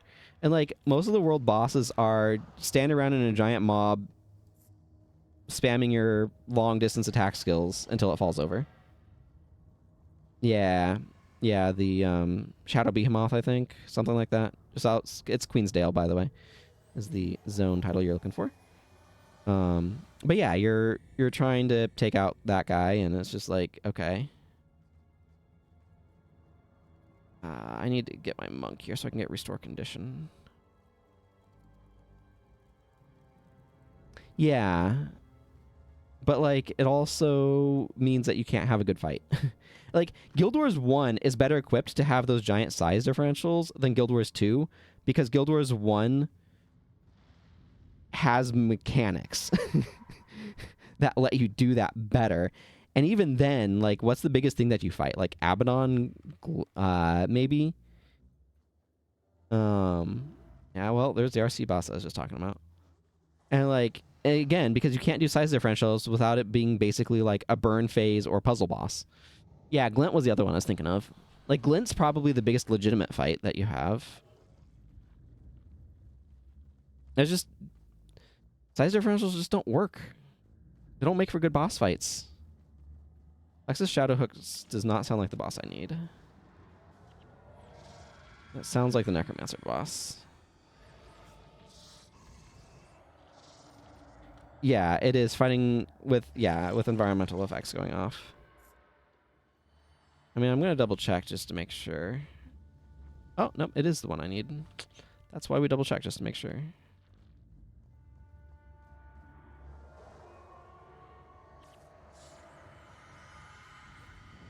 And like, it's a fine fight in that, like, I don't hate it or anything, but it's not a particularly... Like, one of the things I honestly like about Guild Wars 1 is that it doesn't put much emphasis on boss fights. I think you're right. I think what the things that they've talked about that they wanted to try to do with Utopia do not sound like the Guild... Like, it sounds like they were trying to branch too far from the Guild Wars 1 design in a way that I think would have been bad.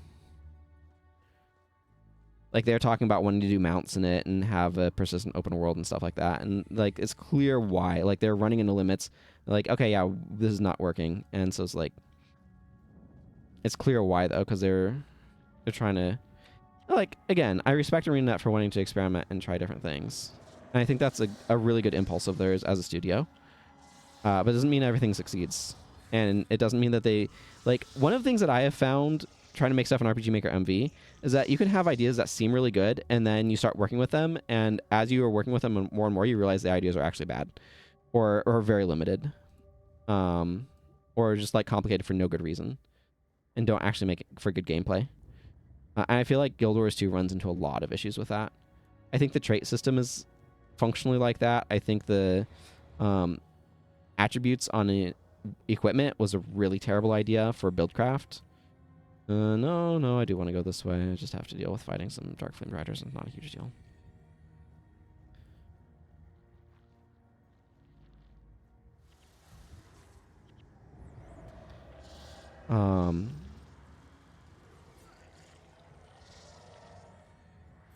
But, like, they had a lot of challenges with, like, they set up things in a certain way, and I'm sure over time there are things that they maybe don't like about how the system works, but it's not like they can go around and fix them because players have invested too much, and you don't want to pull the rug under those people.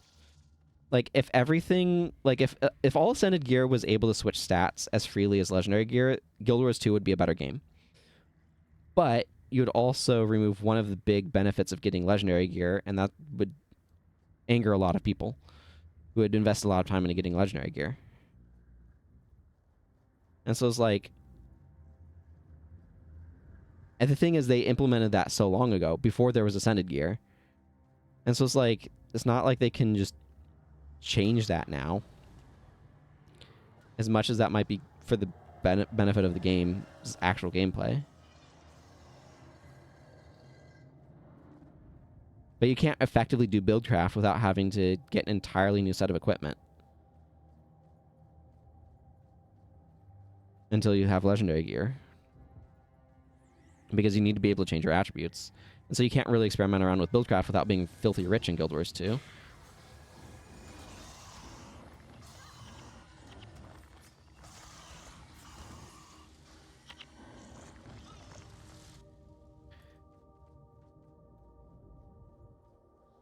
There's just so many things you have to modify to be able to do it. And so everybody just like invests in, you know, berserkers or whatever.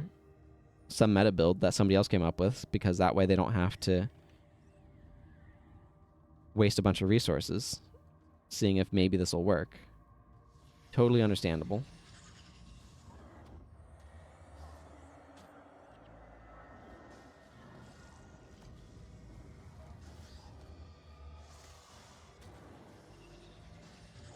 I'm getting a lot more empathy damage out on this boss than you'd expect.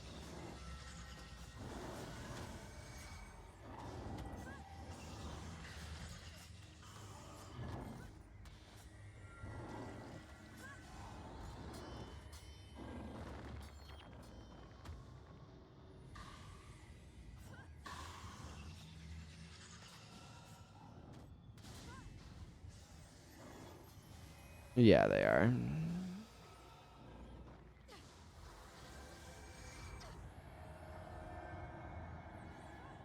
What if I do that? Haha, I dazed it. It's hilarious. Ooh, I got quite a few gold armors here. It's kind of nice. Okay, I still need to get my...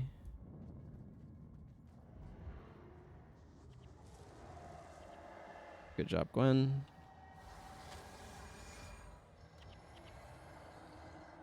I need to go do some...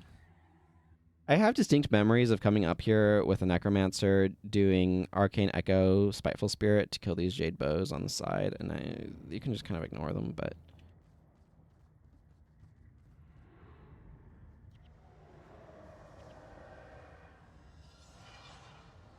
It might not be Gwen interrupting it, might be Vec. Really makes me wonder if we ever get Guild Wars to the point of open source in the distant 30-plus year future. How many things are built into the AI to make them artificially dumber? Yeah, that's a good question.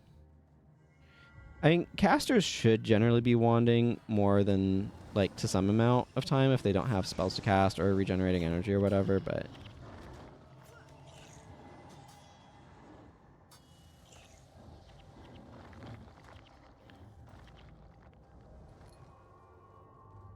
You could definitely have a lot more competent of an AI in Guild Wars 1. That is for sure. Anchorites, superior expertise. Minion Masters, superior protection. I'm going to have to check the values on those ones, that's for sure.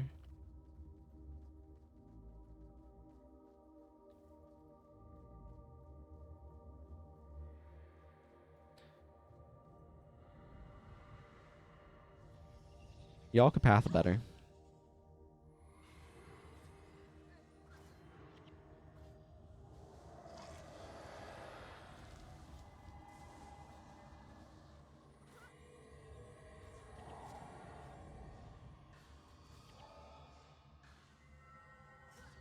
Does this guy even have any energy? Oh, he does. I'm surprised.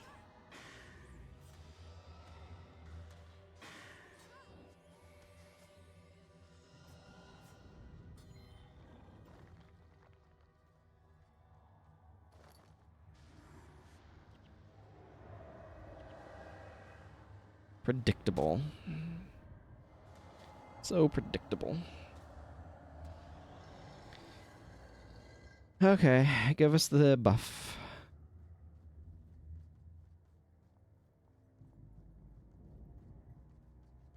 Honestly, you know what I would really like to see?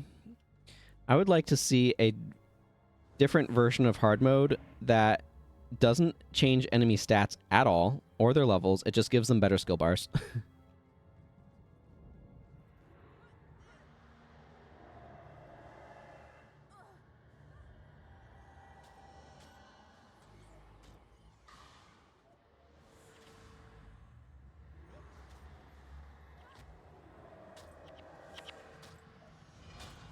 Like, give them meta builds and stuff, kind of like what was happening with Warren Kryda and whatnot.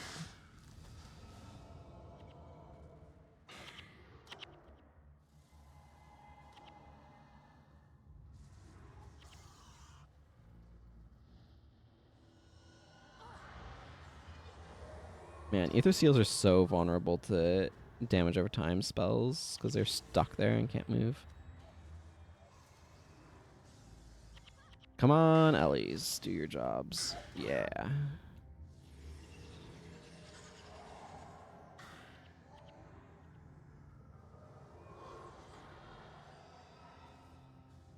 Good old Door of Kamale.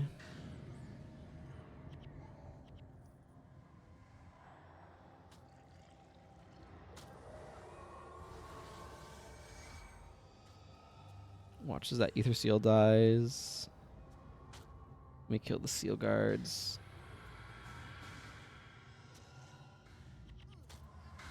Have any rocks fallen from the...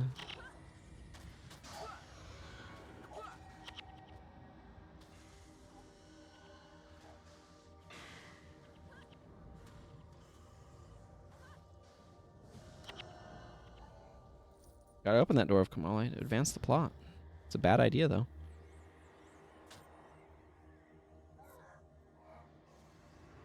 Oh my goodness. I've killed so many seals that we're just getting huge numbers of Mersat spawn. Hi, monks. If you could monk me, that would be fantastic news.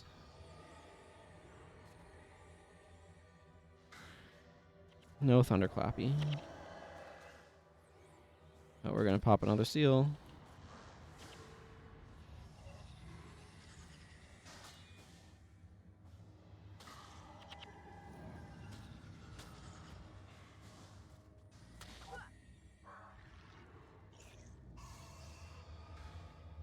Yep, there goes another little crystal. I saw it. I beheld it with my own eyes.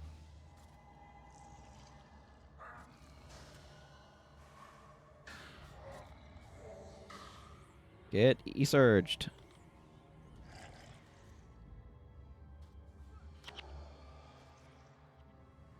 I'm just single-handedly wiping out all of them. Mersat, it feels like. Good goodness. There's so many.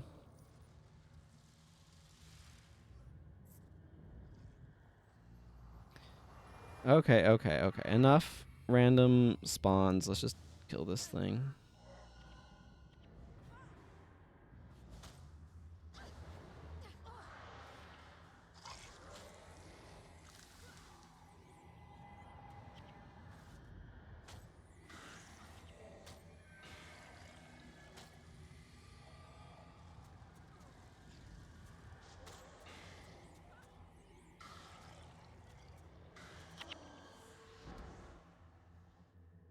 Okay, random Titan.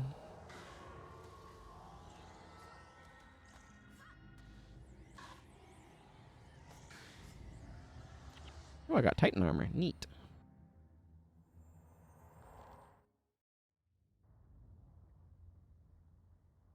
Thank you.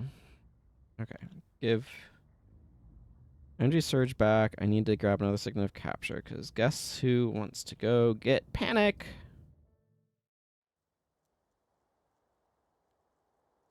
If you guessed me, you would be correct.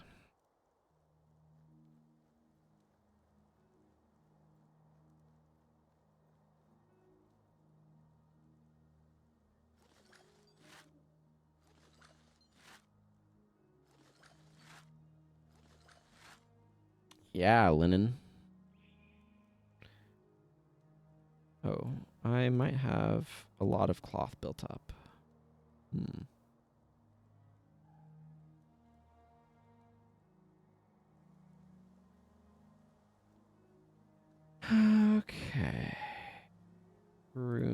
Trader. Virtuosos actually has some value to it. Attunement, not as much. So Virtuosos is the priority in this. Okay. Vitae, okay, that's 550. Wanderers is probably not worth more than that. No, it's not. Not worth Bumpkus. Anchorites and Soup Expertise. Yeah, Anchorites not worth anything. Superior Expertise is not worth anything. This armor is worth more than either of those. Minion Masters and Super Protection. Superior Protection worth less than the armor. Minion Masters is not worth anything either. Okay, so just the Virtuosos and the Vitae, which is worth 420. Meme lovers of the world rejoice. Okay. Let's put these jade bracelets away.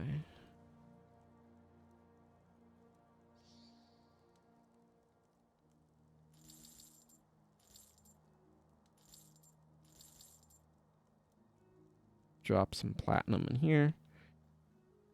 Leave the guild hall.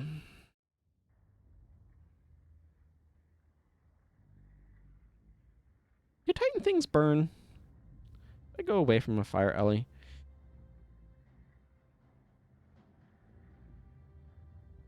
What do I bring instead, though? A melee user? Ogden? None of these speak to me. I think I'll just keep Sasuke around. I think he's fine. Guess I'll keep Zenmai around. She's fine.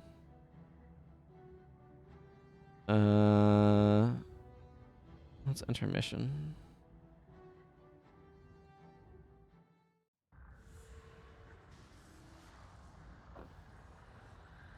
Have I not beat this on any of my characters? No, surely I have. I guess you have to beat it in normal mode before you get hard mode access. I don't remember how this works, to be honest.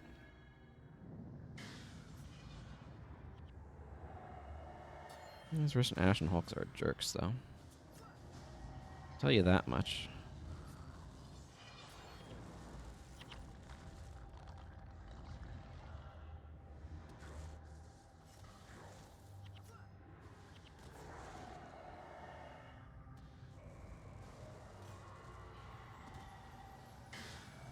I know. The damage formula in this game is wonky.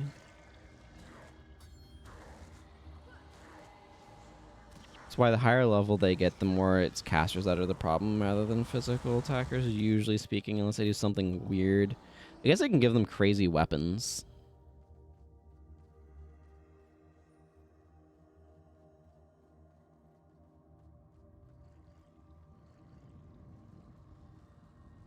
Ah, my friends, how nice of you to stick around. He didn't want to take any spiritual pain. Just vanished from there. I probably shouldn't have brought Elias as a minion master, but here we are. Nope. I saw Rodgor's invocation. I failed to stop it. Man, these guys hit like trucks.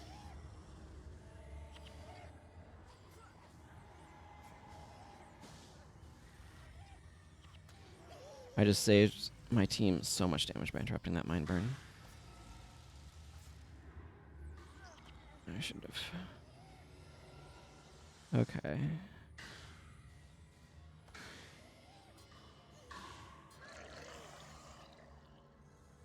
Stupid burning titans behind it.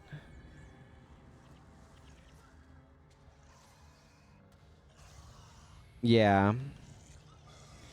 Well, the easiest way to make Prot Spirit Shelter become weaker is to do more smaller packets of damage, and to do more like degeneration effects and stuff. Like I could design a zone where Shelter and Prot Spirit are bad. It's possible. You could do it. And then it'd be other skills that are good. You just make it like, I mean, Mandragore's honestly, from Eye of the North or that way.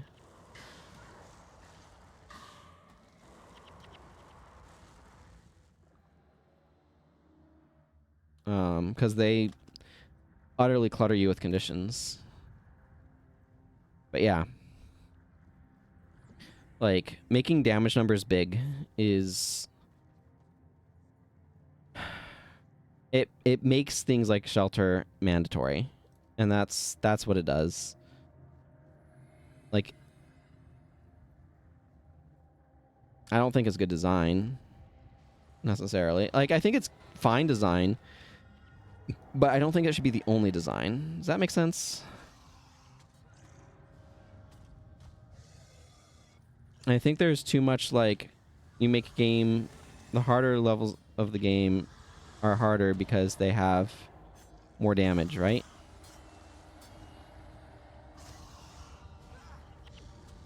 Why did I miss that Mind Spark? Whatever, it's dead now. Is it dead? Yeah, it's dead now.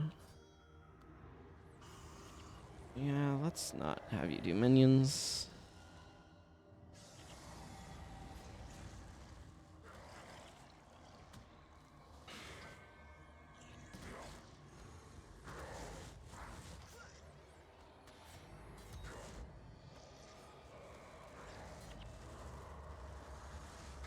Honestly, I would love, like, simply being able to go through this game and just reconfigure enemy skill bars would be amazing, because you could make some way more interesting areas to play in. Is Legal Libens is okay, the Necro. I don't need to worry about that one. I do need to back up now. Did I go far enough forward? I'll find out in a moment. Yes, I think so. That many Sparks of the Titans will end basically every single party in the game. If you can go to that area and then take out all, like, 12 Sparks of the Titans, kudos to you, but that ain't me.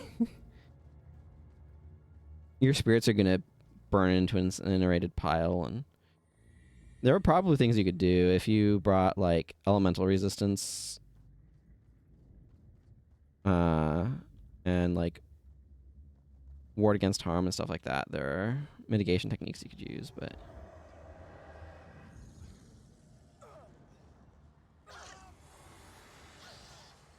oh man, these things hurt so freaking much. Spirit Bond would actually be kind of low-key a smart idea here. Okay, we might just wipe here because we have like 3 Sparks of Titans on us and got ganged up on. Yep. Doesn't surprise me. This is a hard mission. It genuinely is.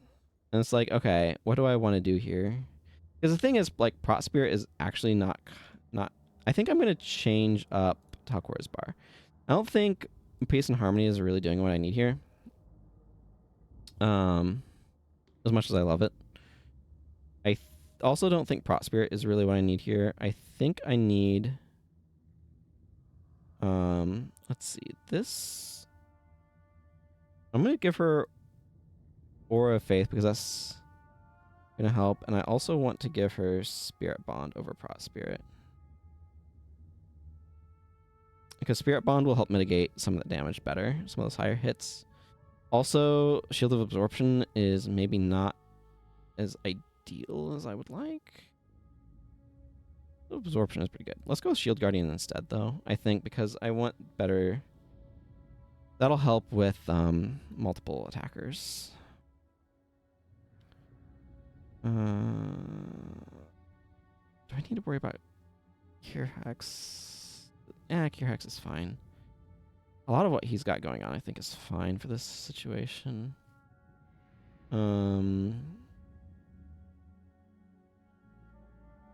Melee hate is good.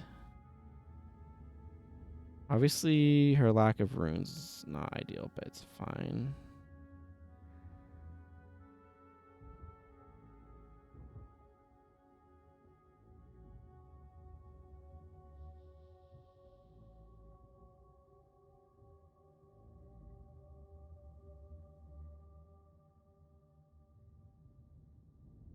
This is a situation where I'm looking at it, I'm like, teas would be nice here.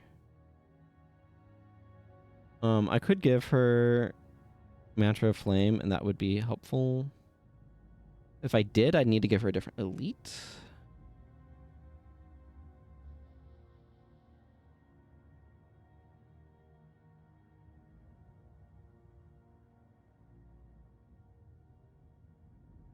I don't know what I would want.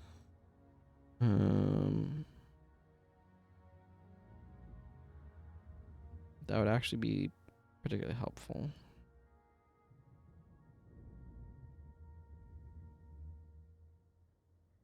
Like, he's already set up to be a fire Ellie, so I don't really have a whole lot of great options for doing things differently with these two.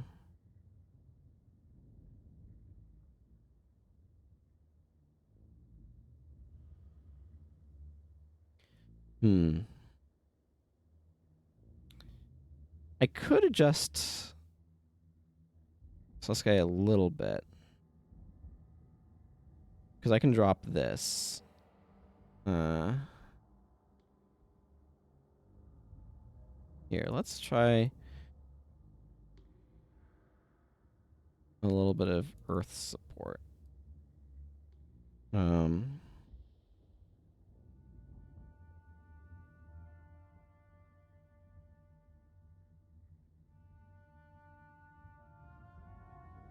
Ward against elements to help reduce some of that damage.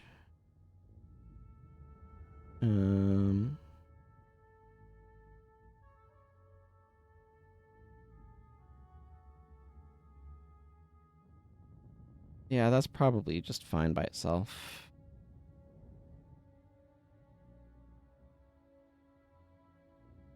Oh, another thing that I could consider is Extinguish. I don't know if I have that unlocked yet or not, though.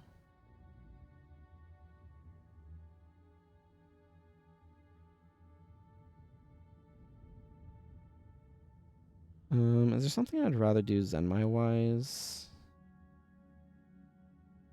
Could put another monk in this spot.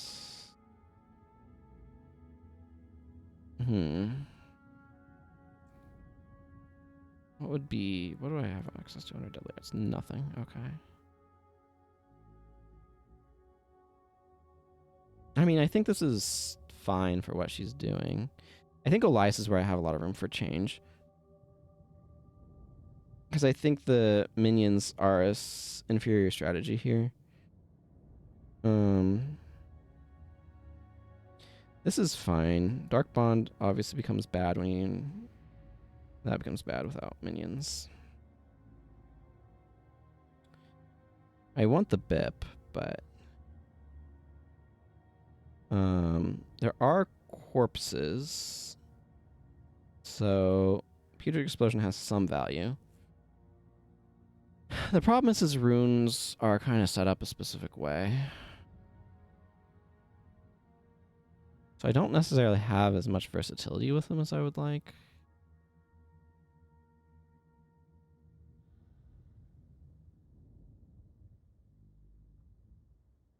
It's just kind of the way things are, though.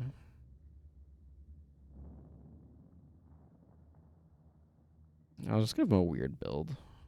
It'll be fine. Maybe.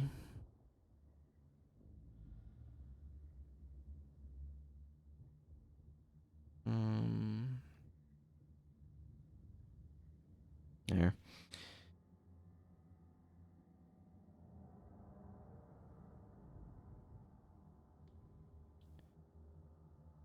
I do kind of wonder if there's something else here that I'd rather do. I really would like to give her teas instead, but I'm not sure where I capture that. Let me find out. That is not going to tell me where I find out. Teas. Yatendi Canyon. That's a good bit of a way through Nightfall. Yeah, that's a little farther than I want to go right this moment.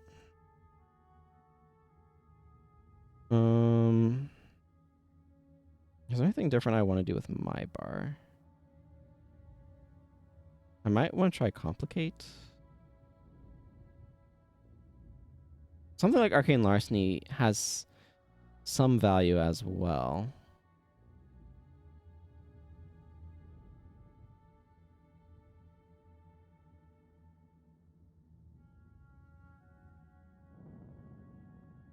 I think I'm going to drop Chaos Storm for Mistrust. I think Mistrust is going to be a lot stronger here. And as much as I like Spiritual Pain, I think I might try Complicate instead.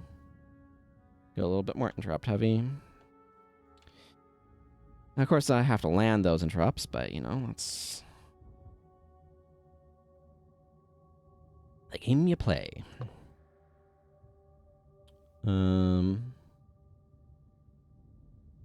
I might switch Gwen over to more of a hybrid domination illusion bar, depending upon how this goes. This may not go well. Also, I should state. But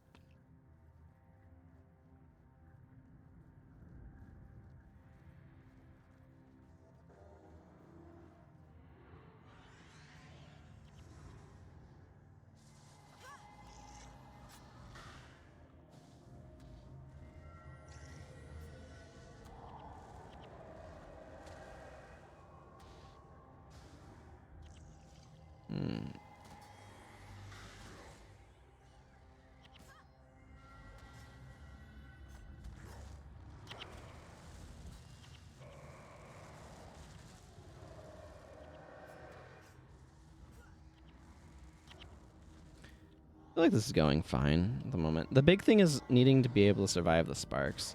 You know, the other thing, too, is the armor stacking cap really impedes on the ability to defend yourself with more armor.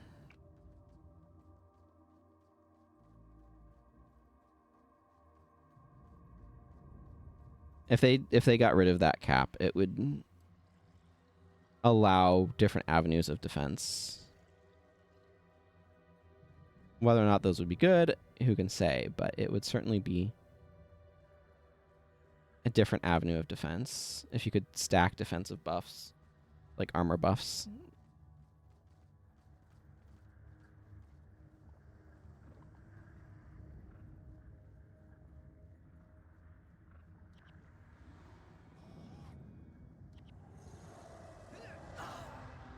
Ow.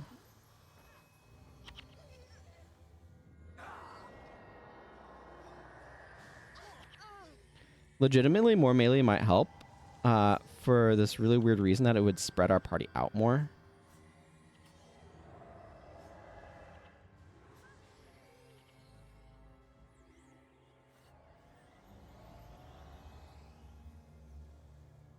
It's kind of a weird... Thanks, Sky. It's kind of a weird consideration, but... I don't have to beat this now. I just really want to get Panic while I'm here.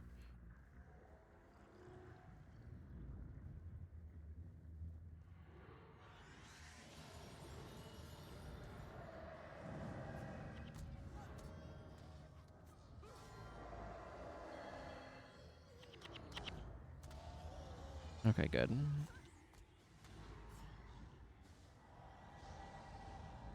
I know I'm pretty fixated on making sure those guys go down, but...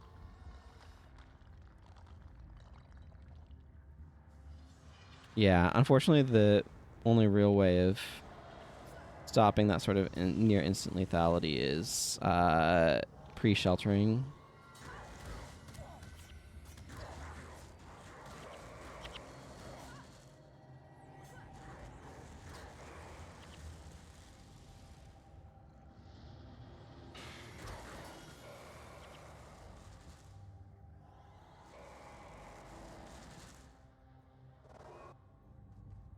Come on, not my boss. Okay.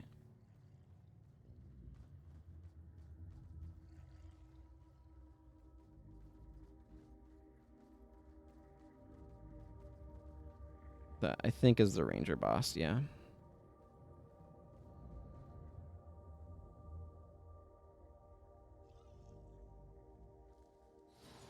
That was early, but that's okay. Yeah, there's greater conflagration.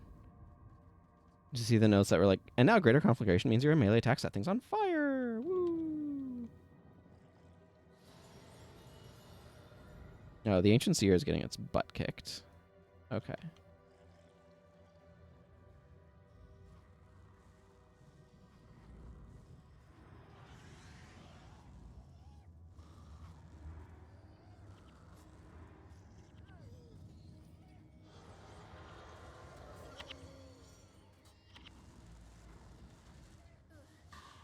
Another spark.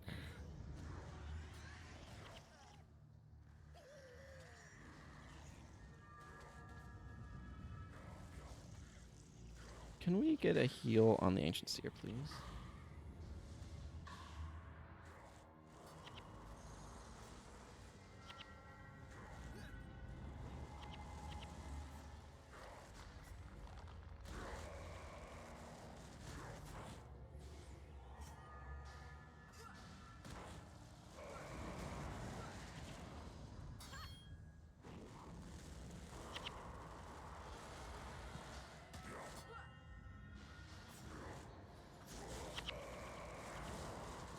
Okay. Yeah, Ancient Seer, I hope you appreciate that I kept you alive. Thank you. That is all. Okay, this is still freaking dangerous as a mission. Do. Danger. That's the Eviscerate boss. I remember that thing is a problem.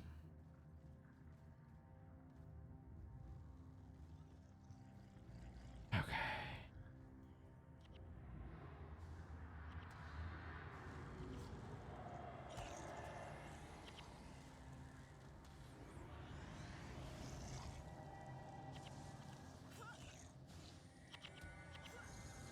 I don't like how many Sparks of the Titans and stuff are over there.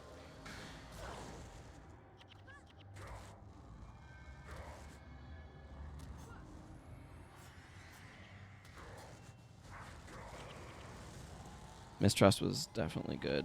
I'm glad to have more interrupts. It just makes me feel more capable of keeping the Sparks of the Titans from killing us.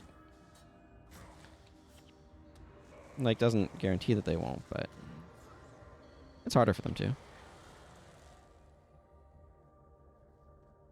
Okay.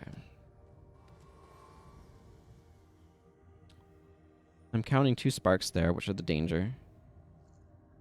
A lot of minions, but minions aren't a threat, especially. Like, they'll get cleaned out pretty quickly.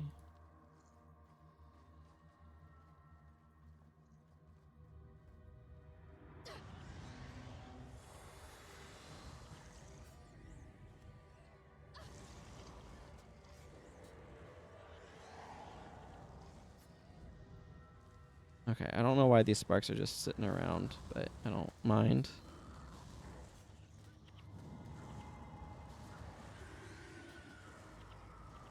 I'm just going to sit around waiting for me to mistrust it. That works really well for me.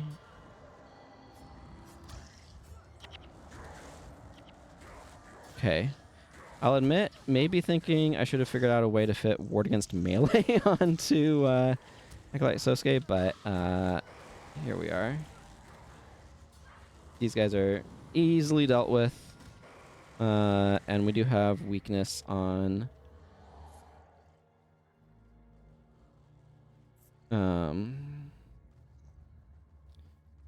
more Sparks.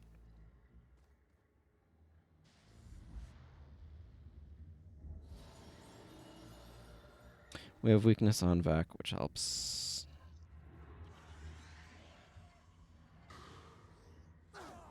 Oh, man.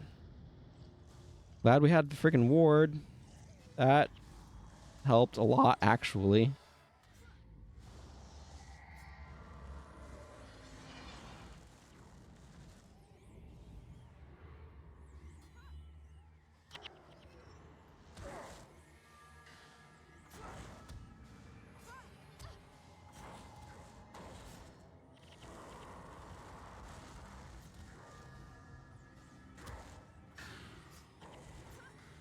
The wrong interrupt button, but that's okay.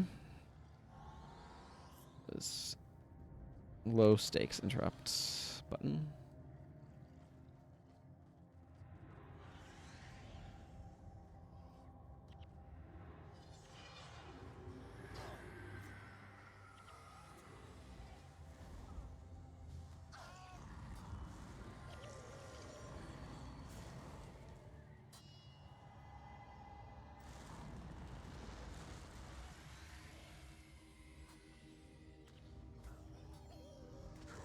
Okay. Whew, this is tense.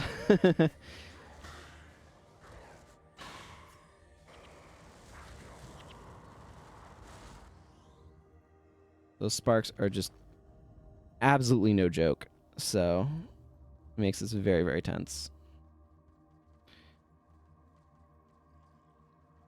Okay. I think it's like something Mons that is the panic boss, but I don't remember for certain. I just... hopefully it's here. Maybe I'm confusing that with Ligo.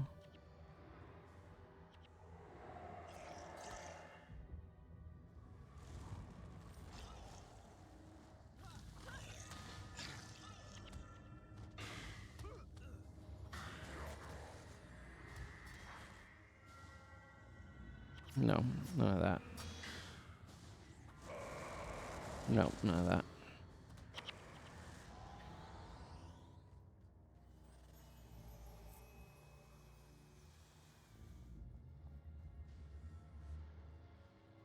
Okay, do we have wandering around? Scaleless Prosum. Also going to be one that spawns over there somewhere.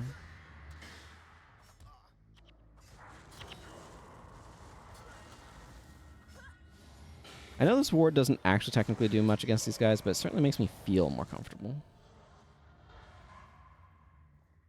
At the end of the day, isn't that half of the battle? Okay, that's the Mind Burn boss, which is not great. Okay, yeah, those guys are made of pudding.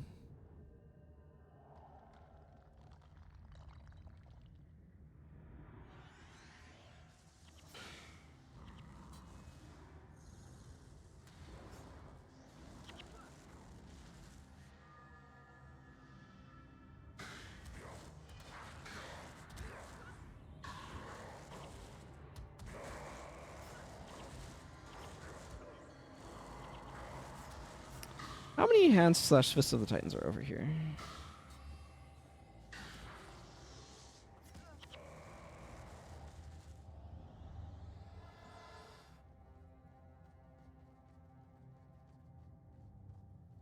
I want to go get this guy before he wanders off to join one of those other enormous hordes of enemies.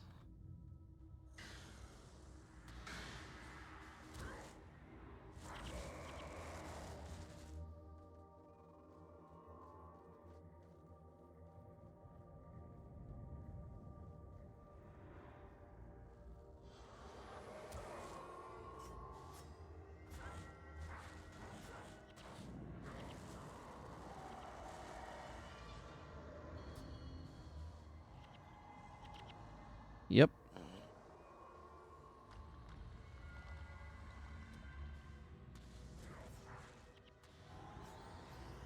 A strip enchantment, that's okay.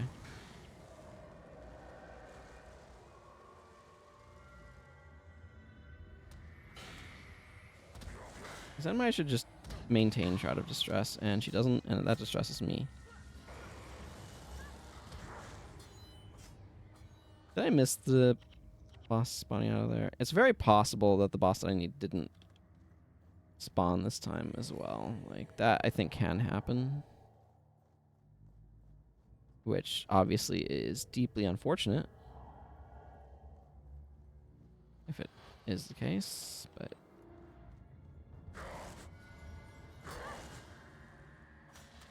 Oh, okay, we got Maligo spawning. Yeah, I think the boss that I want isn't going to spawn this time because it's being a jerk.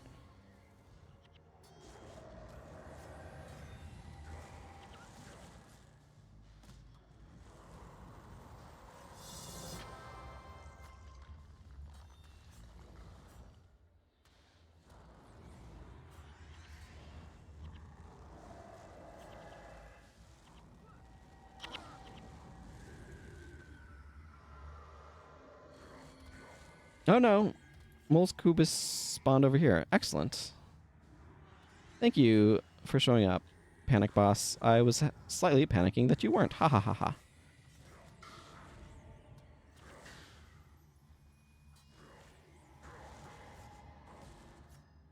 Okay, panic is mine. I honestly feel like I've accomplished my goal here, but I would like to defeat the Lich.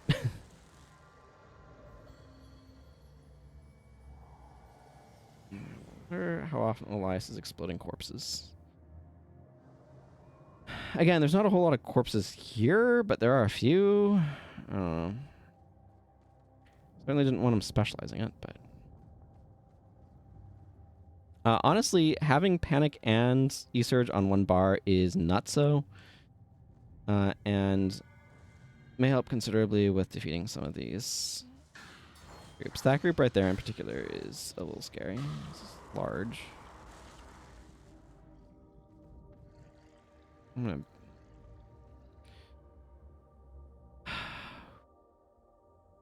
Man, this field is rough. It's a lot easier if you have shelter, incidentally, because then you don't need to worry about getting nuked nearly as hard.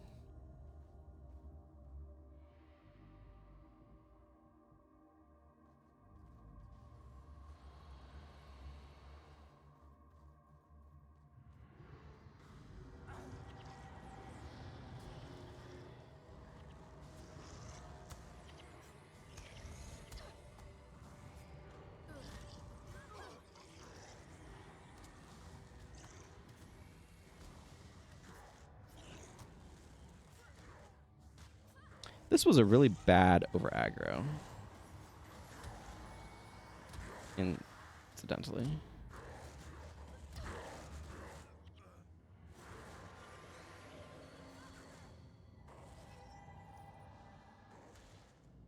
Okay.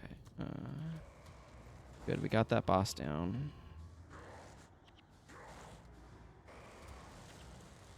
We need to clear out a bunch of these fists. We have way too freaking many fists.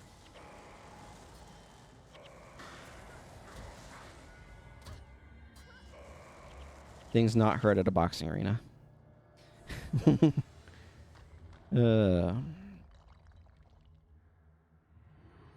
Okay, well, we survived that group, which I'm very happy about because I felt like that was definitely biting off a bit too much.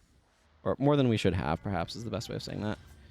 But a little bit, like one of the areas that, or one of the things that makes this area so rough is that you have several groups that wander. So it's just very, very easy to end up over aggroed because, like, a guy came at you. It's interesting to me that this shows Ascalon City when it also says, and you shall go to Rin. This is not Rin. This is Ascalon City. I'm pretty sure that's what's in the picture because Rin is much further south. I probably don't have it on this character's map, but... So Ascalon City is, like, here. And Rin is, I want to say...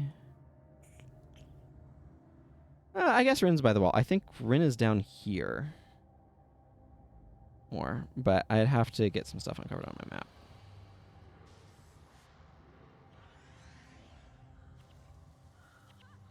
Eruption is a jerk move, and I won't let you.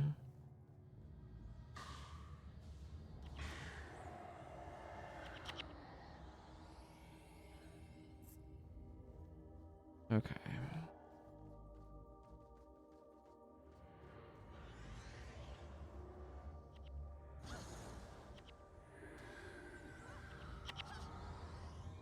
Man, their chain lightning set like trucks.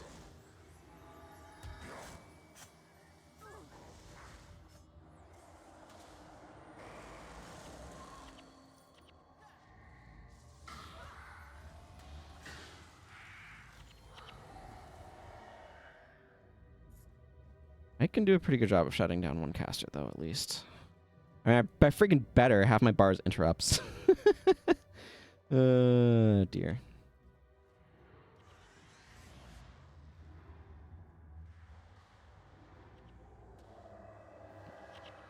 Not that I'm always using them well, but that's neither here nor there. We did it! We got through the fields of pain and suffering. I haven't watched this in a little while. This meddling is nothing more than a minor annoyance. You're only delaying the inevitable. Uh-huh. Keep telling yourself that.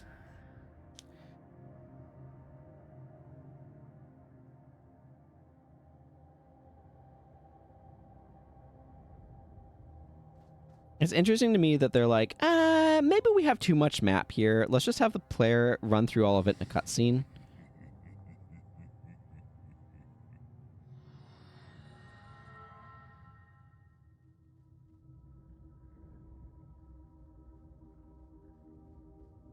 I don't know if they cut stuff for time or what, but...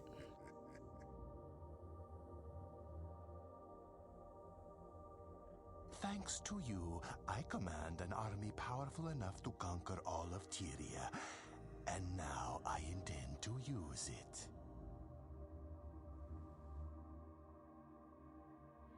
But before I go, I have someone here you might like to talk to. Perhaps this will slow you down long enough to let me finish my work. Rourke. I'll leave you to get reacquainted. I'm sure you have much to talk about.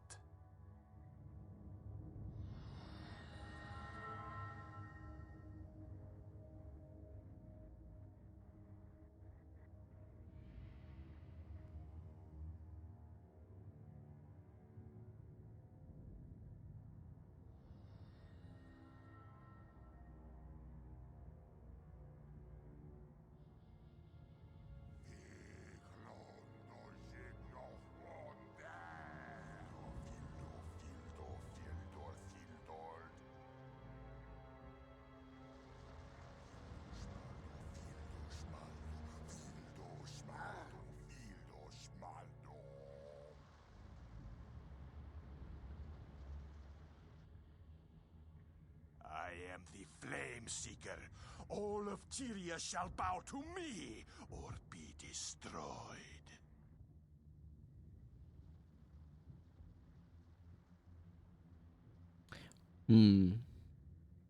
Forgive me. It is not my will to fight you, but I have little choice in the matter.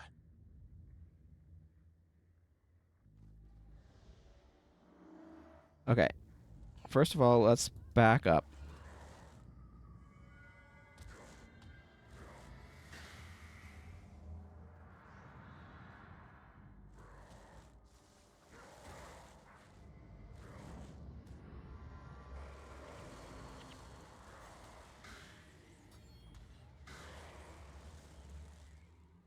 So one of the things, like that cutscene, teleported me from here to here to here, and then there. And there's so much area here to uncover in cartography. It is bonkers.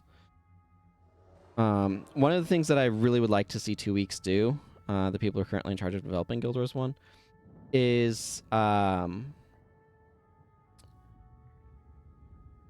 simply like make Prophecies mission areas explorable.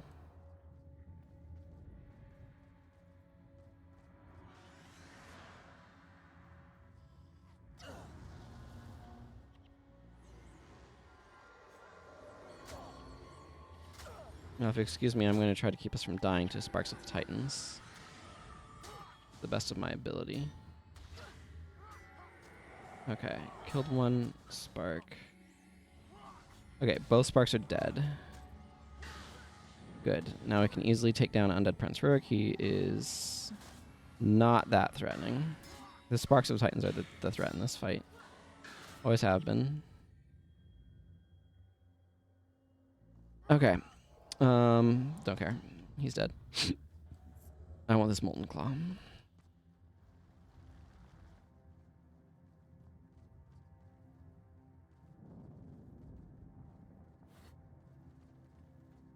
It's not this character's prince.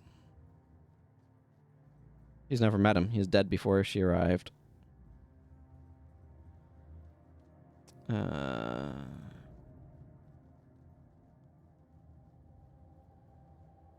Gwen, I guess, would know him. Yeah, literally just Gwen. Gwen is the only character in my party right now that has any connection to Prince Rourke. That's funny to think about. And even then, like, I don't know how much she actually interacted with him. He was a prince. She is some random peasant woman who, or peasant girl who became a very important person just because the developers decided she would be. Because the players liked her and all that sort of stuff. And there's nothing wrong with that, by the way. I have no issue with that, but, like, that doesn't mean she had any interactions with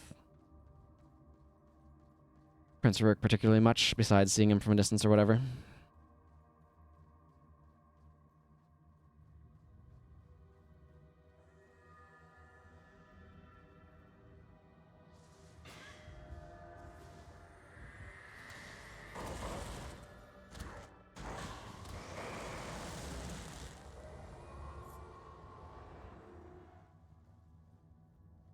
You keep bragging about this power of yours, Undead Lich, but...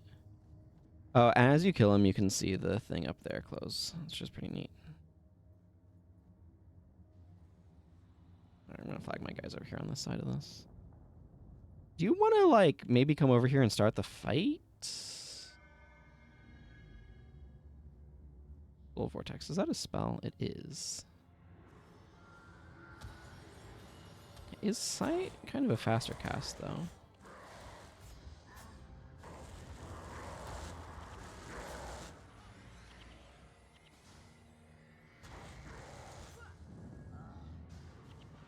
It might not be targeted either, which...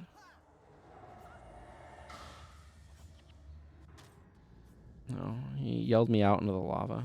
How inconsiderate.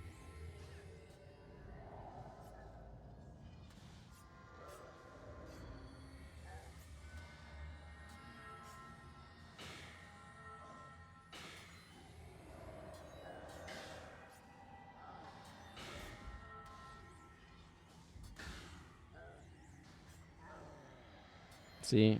Oh, I got it perfectly positioned, I guess, to kill him only once and win. So that's cool. Neat. Well, I will take that fortune.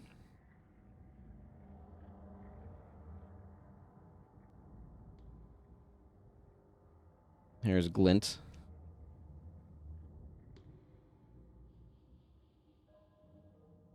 You know, eventually. There she is. Long into the season of the Scion, Tyria is revived again. Over the bones of the bird of prey, the fire is put out and the diabolic gathering is closed off once again. The Flameseeker prophecies are now complete. The door of Kamali is closed, and the Titans are once again safely locked away behind it. You have saved Tyria, but now you must also save yourselves. The volcano is about to erupt. Okay. There is a ship in the dock, just inside the Mersat stronghold. Unless you wish to suffer the same fate as Vizier Kilbron, then I suggest you make a run for it. Your deeds have earned you a place among the heroes of legend. Let us hope today is not the day your spirit joins those ensconced in the hall.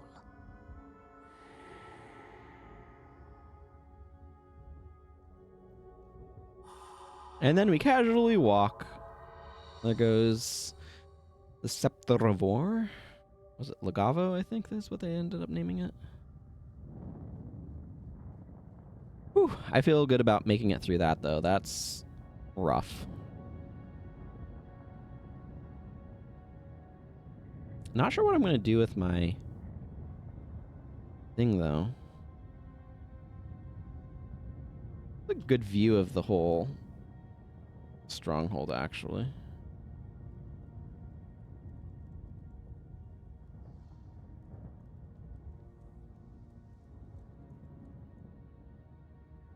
That might actually be my first time through Hell's Precipice.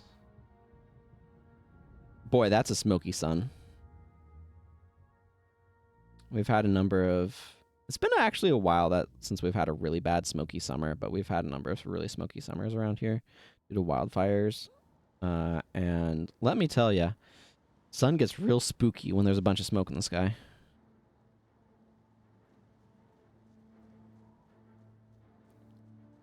Hello, King Jealous Ironhammer. Thank you. Origin of Elements. Yeah, I don't think the thing is, I don't think of any of these things as being especially good. Like, I could get a Domination Scepter, but this isn't what I'd want as mods on a Domination Scepter. And it's not bad. But I'd rather have a 2020. And the same thing with those. And, like, Hail is not really a mod set that I care about. What do you get with Nature? Is there anything that I might want for my Ranger? That's a good horn bow. Yeah, good Crypt Shot recurve bow. I don't know why they make bleeding short bows, but I'd rather have a Zealous one.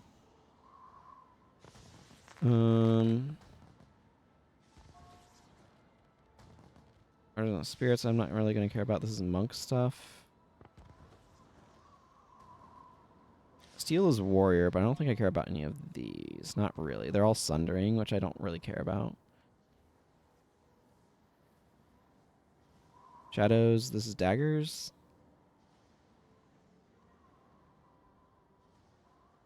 I don't think I need these for my assassin. And I'll get Shido's blades, which are vampiric.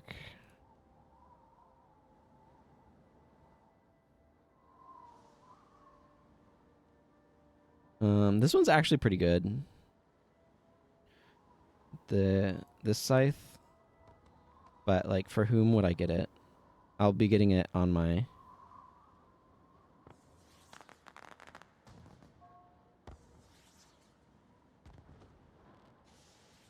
I don't really have anyone that I need this javelin for. I could get it for my warrior, I guess. These weapons just have always kind of underwhelmed me a little bit.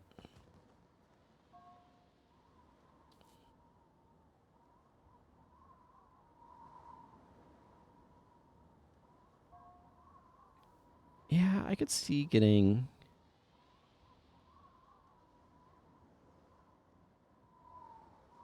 the recurve bow for my ranger. I just don't think the other ones really need any of these particularly much.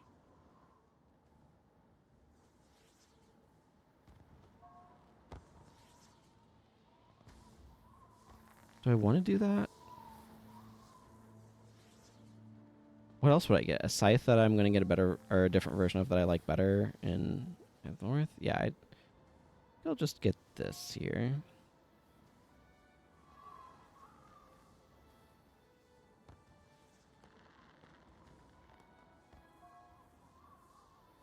And get this for my ranger. There's some fun dialogues around here and stuff. I don't really care that much. King Adelburn here has been Flanderized. I think he'd be actually quite happy that we're victorious and save the world. Orion Historian is such a fun thing.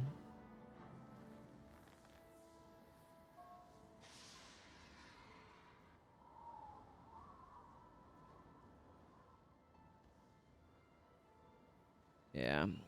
When did they add this? It was definitely quite late.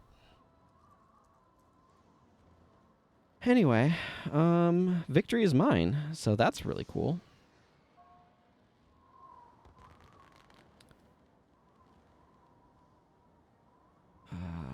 What do I want to prioritize now? So I guess I have a couple of options for things that I could be doing right now. I've done the elite capping that I wanted to do in the area, which is good. I could work on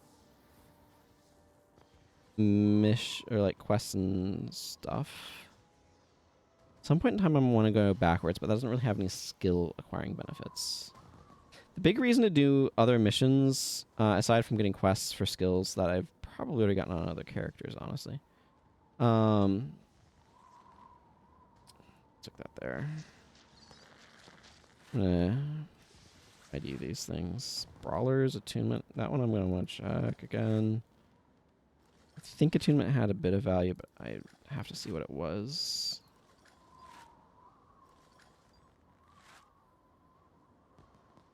Go through a lot of ID kits this way, but it's worth it.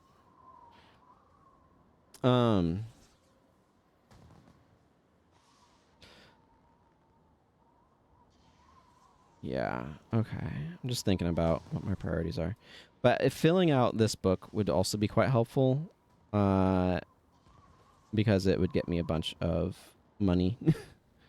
It's like 9 plat or something to turn the book in. So, but I also kind of want to advance in Nightfall. I have done precious little of. Here's my miniature Prince Rurik. Okay, what are my priorities right now then? Gonna be. Well, I don't need to hang around here. That much is for sure. I might as well at least go to Divinity Coast. The fact that I haven't even been there is a bit ridiculous.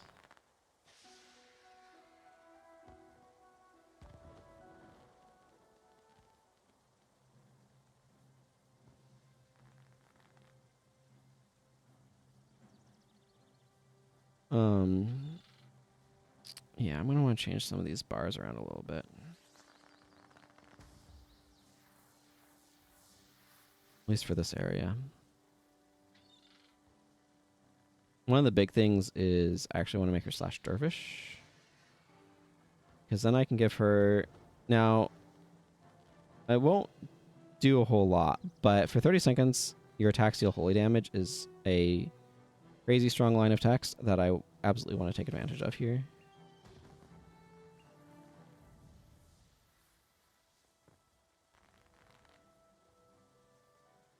I need more elites, though.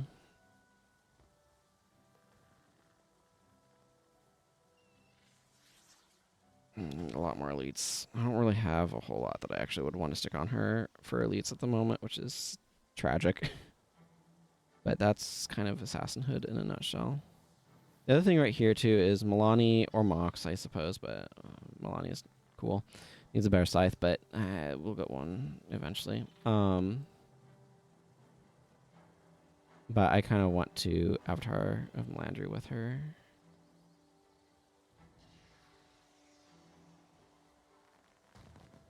Back summon to Wind Prayers.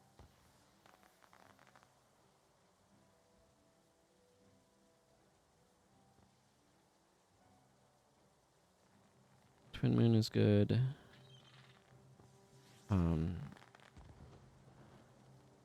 Grunt's Fingers.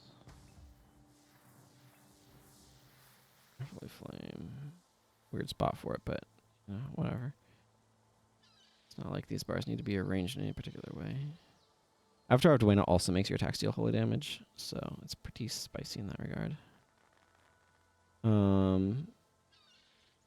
This one's good. Victorious Sweep and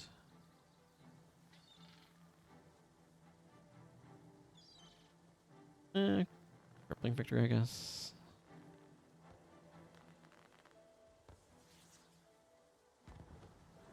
And Chilling Victory is stronger, and I don't really care about the crippled, so. Yeah, and I don't need to do this anymore. Whoops, that's the wrong one.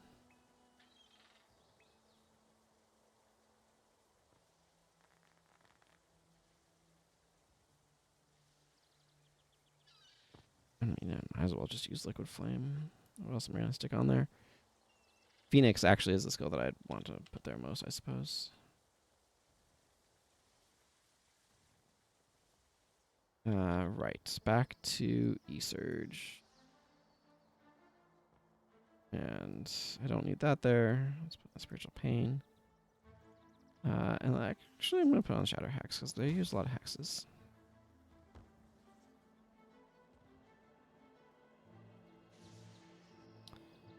There's a shooting light chest here. Let's drop that off. This is bow for my ranger.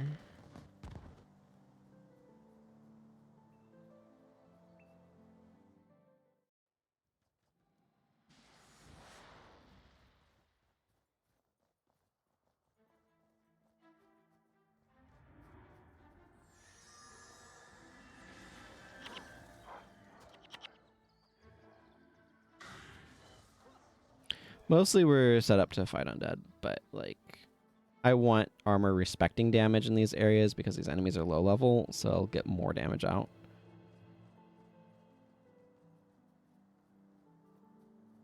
It is exciting to have beaten Hell's Precipice. I might not have done that yet on any of my characters, so this might be the first.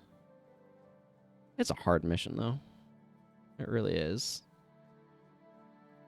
You just have to be very careful as part of it.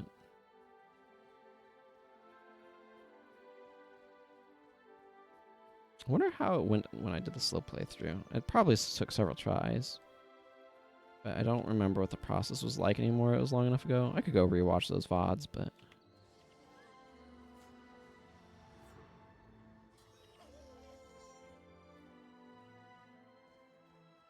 I think there's a lot of trial and error to figure certain things out.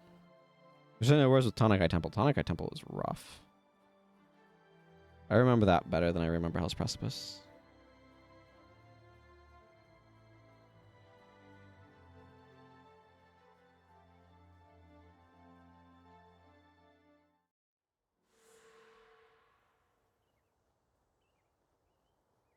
You know, I'm going to do something a little silly, but I'm going to go up to my guild hall first. This will make sense in a moment, but...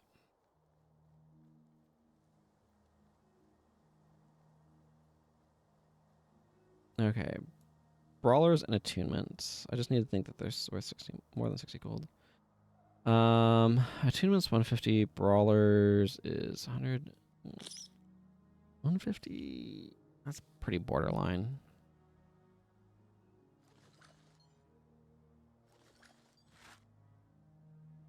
Okay, well, I just made money, so...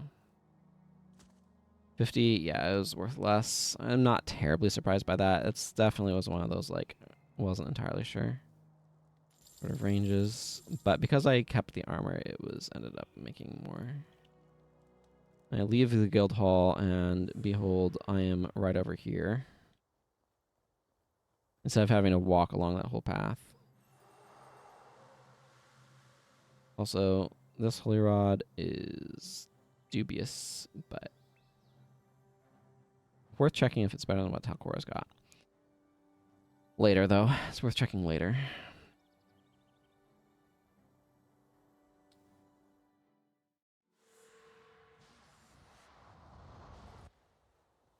Here's Justicar Isaiah. I think this is a guy who becomes pretty significant later on, but right now he's just some random dude.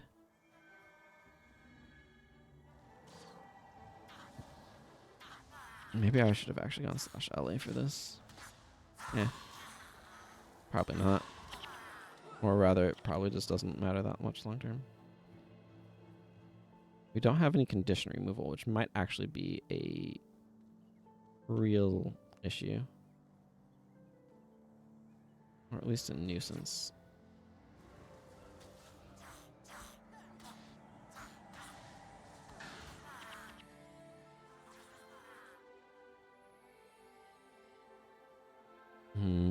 Yeah, well, that's fine.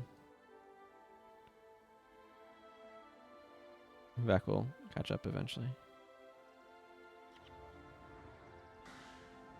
There's kind of a big area there.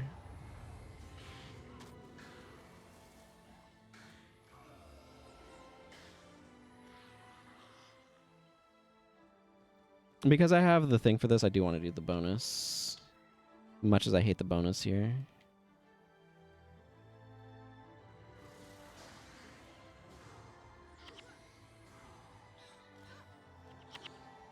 Wow, these guys are made of tissue paper. Then again, I did set up my heroes to be good against them, so... You know, that's how it is.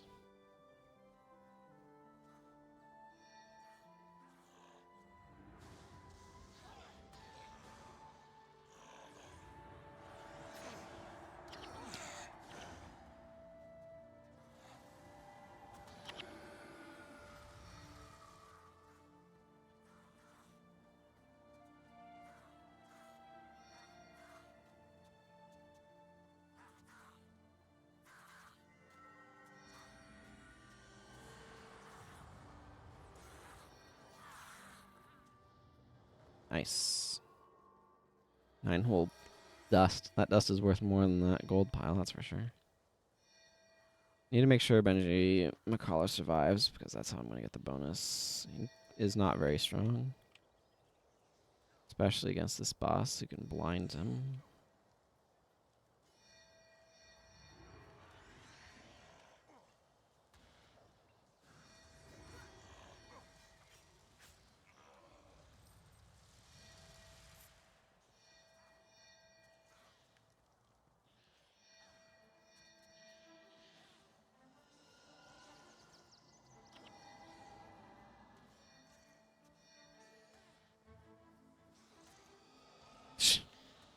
Sheesh. Spiritual pain just obliterates those, doesn't it?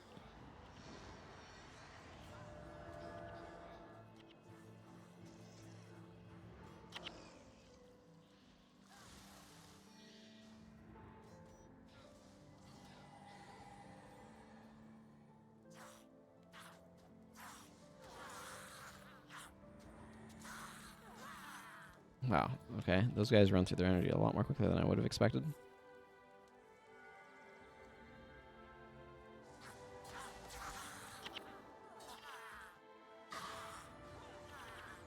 I guess we don't have a BIP, but like these things are dying so quickly it's not even an issue for me.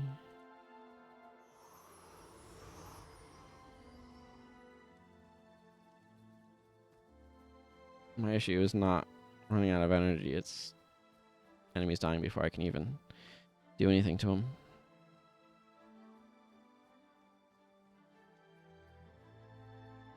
We'll probably just do the defense properly, by the way. I don't want to run all the way to the bonus location and have Confessor Dorian die on me. I mean, I already killed him in this stream, but, you know, we need him to survive long enough for me to kill him instead of him dying to random undead. Which would have saved us all a lot of trouble, but we didn't know.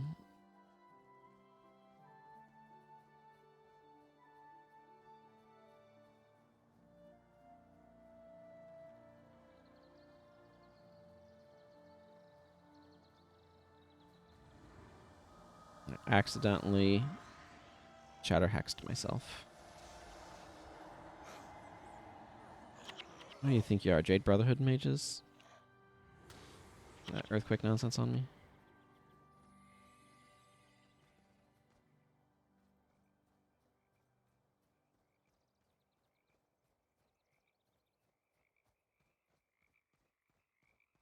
You hear those frog noises? They're so good. No. Guy looked like he's casting Earthquake. He looked like he's casting Earthquake is maybe a funny thing to say, but you could see the animations and stuff. Like, that's taking an awful long time. That looks like an Earthquake happening.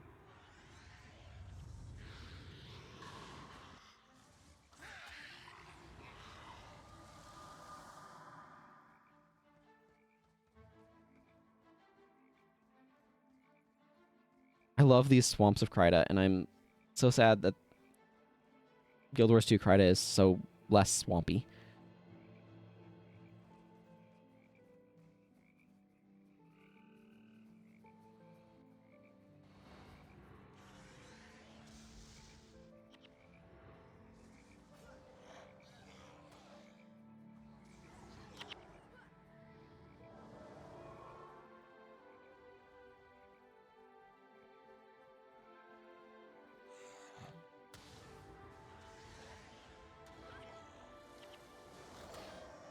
I wonder what percentage of their health 126 damage is. Probably a pretty substantial amount, I had to guess. I guess if they're like, what, level 12, that would be 100 for level 1. And then another 11 levels, 220 health maybe? Something like that. But of course, that's assuming that's not been modified from base values. Which, who knows? It might have been.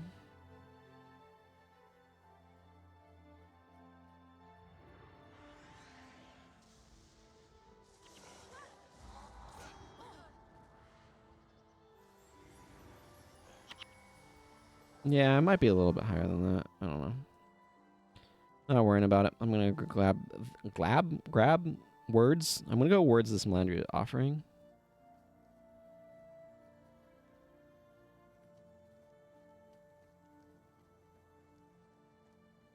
Okay, now I just have to not drop it, which means not dying, or hitting the drop button or switch weapon button, all of which should be quite easy to do.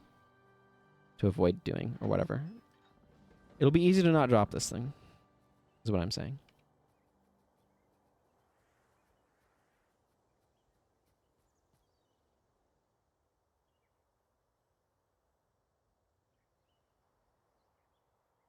Grasping ghouls. How much does this 99 damage do? That's a pretty good chunk. Probably around 300-ish HP, if I had to guess. Is that a bit much for that? No, 328 would be about right. For level 11, right? Or 300? 300 might be about right, actually. Because it would be 100 plus 10 times 20, which would be... Professor Dorian, could you, I don't know, heal the area, please? You're worrying me with your dying.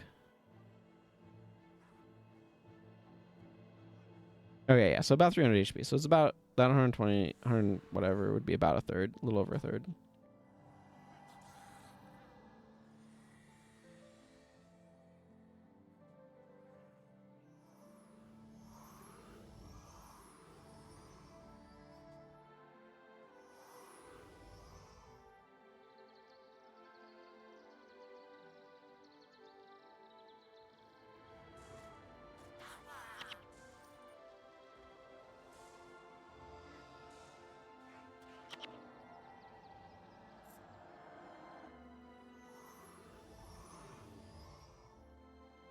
I need to go through here to try to get all the free skills, but whatever. It is what it is.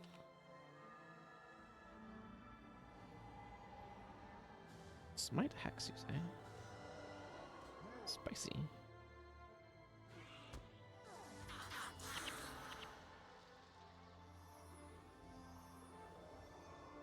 I bet Zenmice really struggles to use Death Blossom against these enemies because they probably die too fast.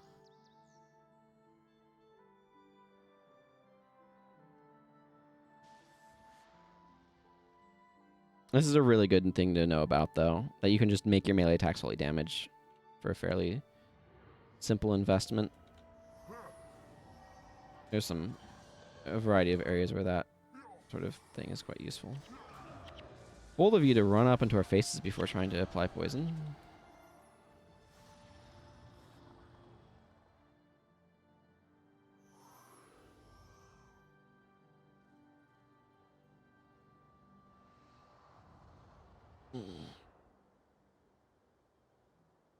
Milani, be more... Yes, right in the Confessor's face. Show the power of the true gods, not the unseen gods of the Mersat. Or the, I don't know, human gods, whatever we want to call them. I haven't really talked about divinity much in Guild Wars, I feel like, and I would like them to explore that a little bit more. But anyway.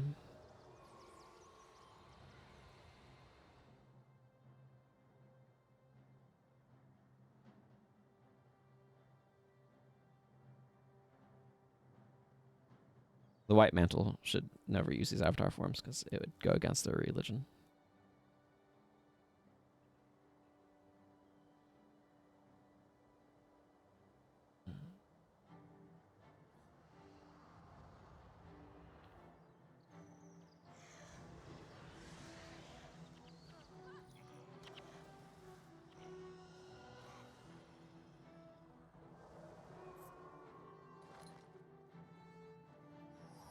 The Shrine of Mending applies the Healing Fountain effect, which is +3 health regeneration to all non-undead.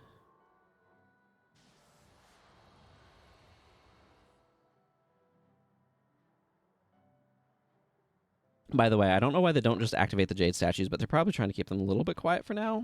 I don't know. They certainly don't seem to try to keep them quiet later, so... Strikes me as a little bit peculiar.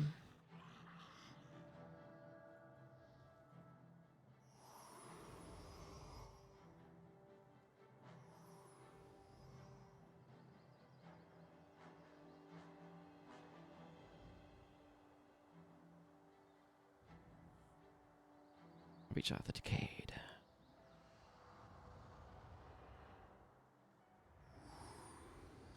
Immediately runs in and trolls on Gewens. Dies before it can even get empathy damage off.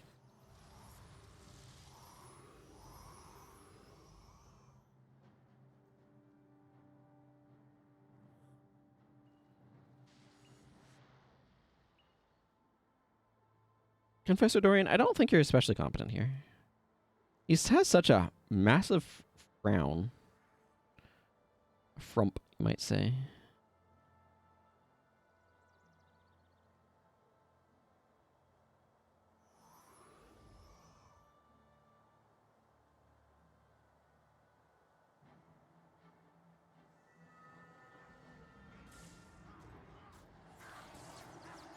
Yeah, you can't smite Hex if you're interrupted in the process of doing it.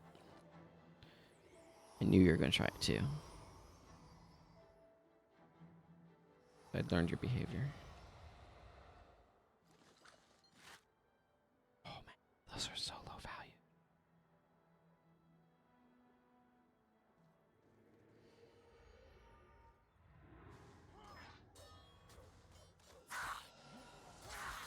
Well, that Skeleton Monk didn't even try to heal anything. His enemies are just straight up pathetic.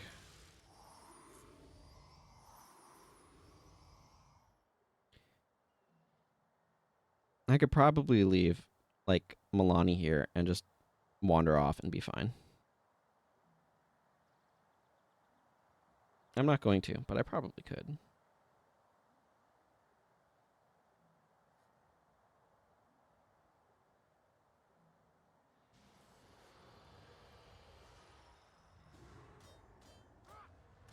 Try it. Just try to. Apply poison. See how that goes.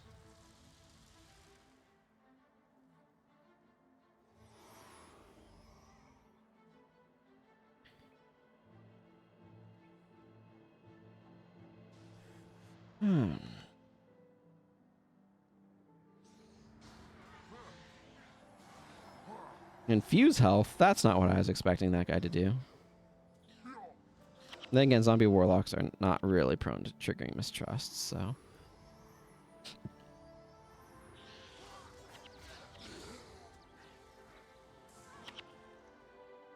I don't even know what those monks friggin' do. Besides, like... I guess they infuse and they have... Smite Hex, and that's kind of it. My own Shatter Hex has proven to not be particularly useful.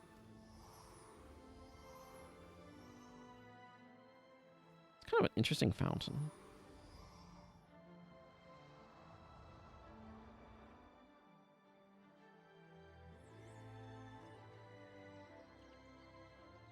No.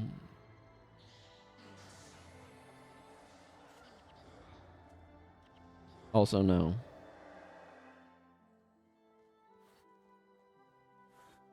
This game likes really, like, one of the problems with making defense missions like this is that it's really easy to make them overwhelming if you tune it too much one way and really boring if you tune it too much the other. And, like, normally this one is one where I'd probably just run off and complete it, because you can complete it early pretty easily. But because I want to drop off the offering and make sure things don't go sideways, I'm not doing that. But yeah. Bane Darkfist.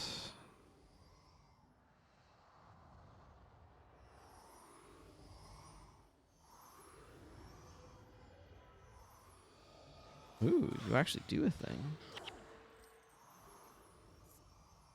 Okay, that was the last one.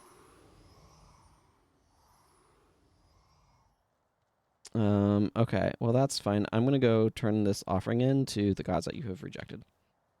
So bye. Up this hill.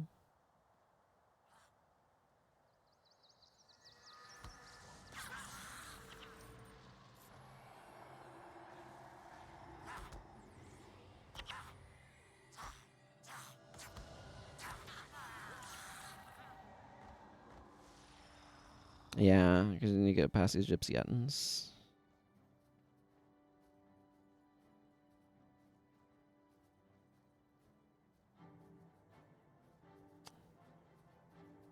Brandon probably wouldn't use that name these days, but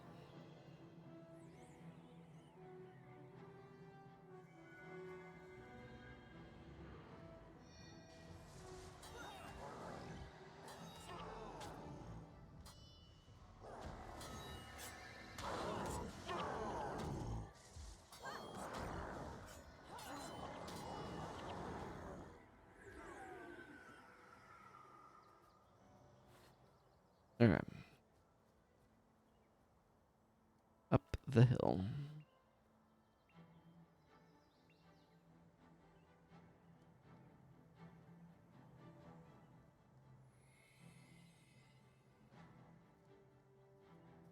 In fact, explode. HY's team. Interesting name. Well, my job here is... Okay, well, this guy doesn't even want to attack.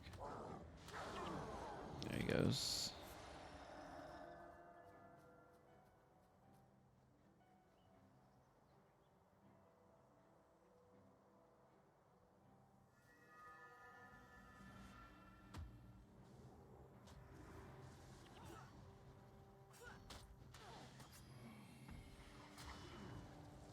Ooh, plant fibers. 3 whole plant fibers. Actually pretty good. Rogue Stone Club. Get over here, Droog.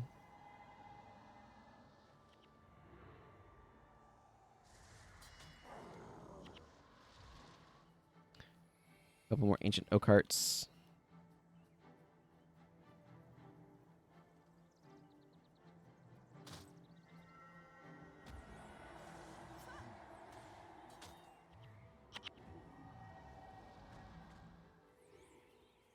Okay, here's where the Melander's offering goes. Just across the bridge, but they broke the bridge from where you need to take the offering to where you need to take from where you get the offering to where you need to take the offering. That's just rude, don't you think? Think about how fast this would be if I could use that bridge. But no. It's good, a little bit of environmental design, honestly.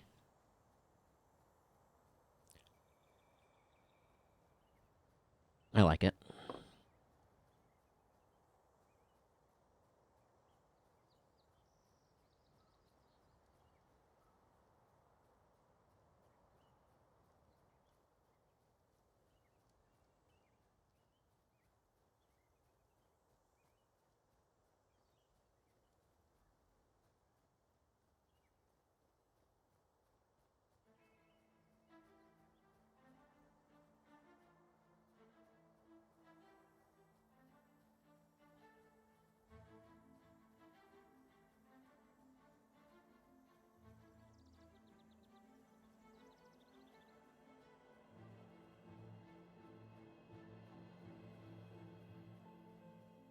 Hmm. Oh man, look down that way to the beach and the harbor down below. That's really cool. I don't know if that should be called a harbor, but whatever. Oh, there's the Tree of Renewal trundling along over there. Don't know why, if it's going to meet me up here or what. I wonder if there's some cartography stuff around here that I haven't properly uncovered. Yeah, it is. It is coming over here to meet me. Cool, cool, cool.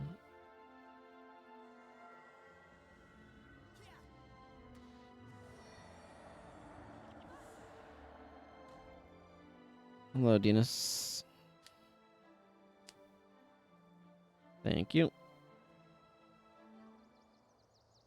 I know who you are. You're the heroes everyone is talking about. Question, why are people talking about us at this point in time? I guess because we helped we helped push back the undead at the gates of Kryda and get in. And wow, there's a lot of people here. What the heck? Cool. Well, it's nice to see the game so active. Is certainly... Oh. Why are people... Did I misunderstand which was the... Oh, yeah. Divinity Coast, not Delesio Seaboard. This is the one that's the Zeisha mission, but, you know, it's fine.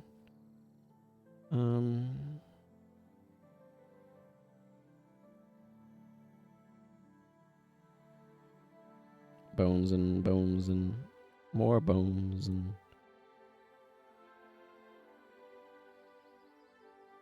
Yeah, that I wanted to check. Okay, well that explains why there's so many people here. I do have hard mode available now, which is very exciting. I do not want to do this in hard mode. Doing this with a bonus in hard mode is pretty rough. Stuff's not worth identifying. I mean, it's not worth it, but at this point in time, it's not really worth it. Okay. Let's go ahead and... I think I'm going to be wrapping up shortly. But let's go ahead and put this bow onto Sophelia Mori.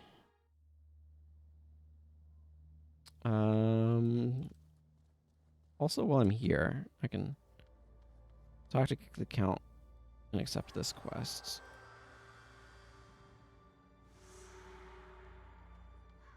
And hop over to Cavalon. Where's Elder Rhea?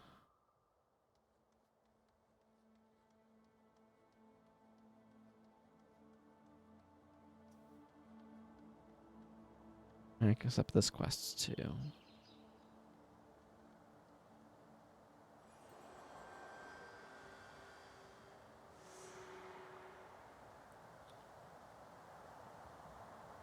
Yeah.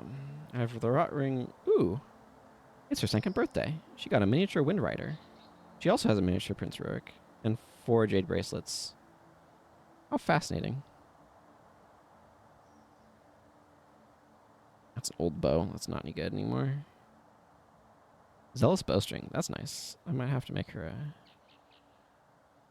thing. That's weird. Okay. I'm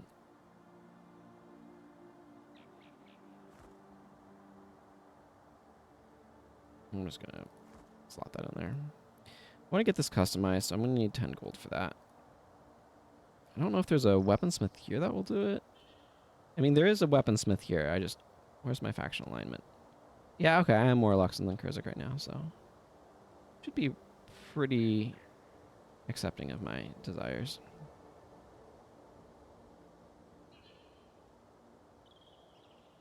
Customized. Excellent. Don't know why she's carrying some random platinum on her.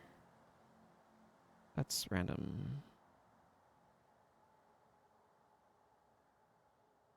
Anyway. Yeah, so she's gone through Dragon's Lair and now has those too. And has done nothing at Nightfall.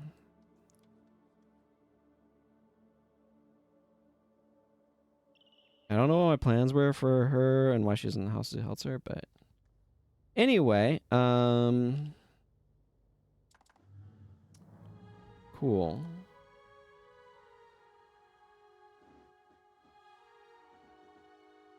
I'm just gonna hop on my Mesmer for a moment to sign off on her because that's what I've been doing today. It's playing her. So anyway, I want to thank everyone for watching. I am very happy to have gotten through Prophecies and beaten Hell's Precipice finally. That was definitely a tough one. And Panic's a really good reward as well. But anyway, that's going to go ahead and wrap things up for me here for today. I think I need to go be making supper because I am getting hungry. So until next time, everyone, take care Thank you for watching, and goodbye.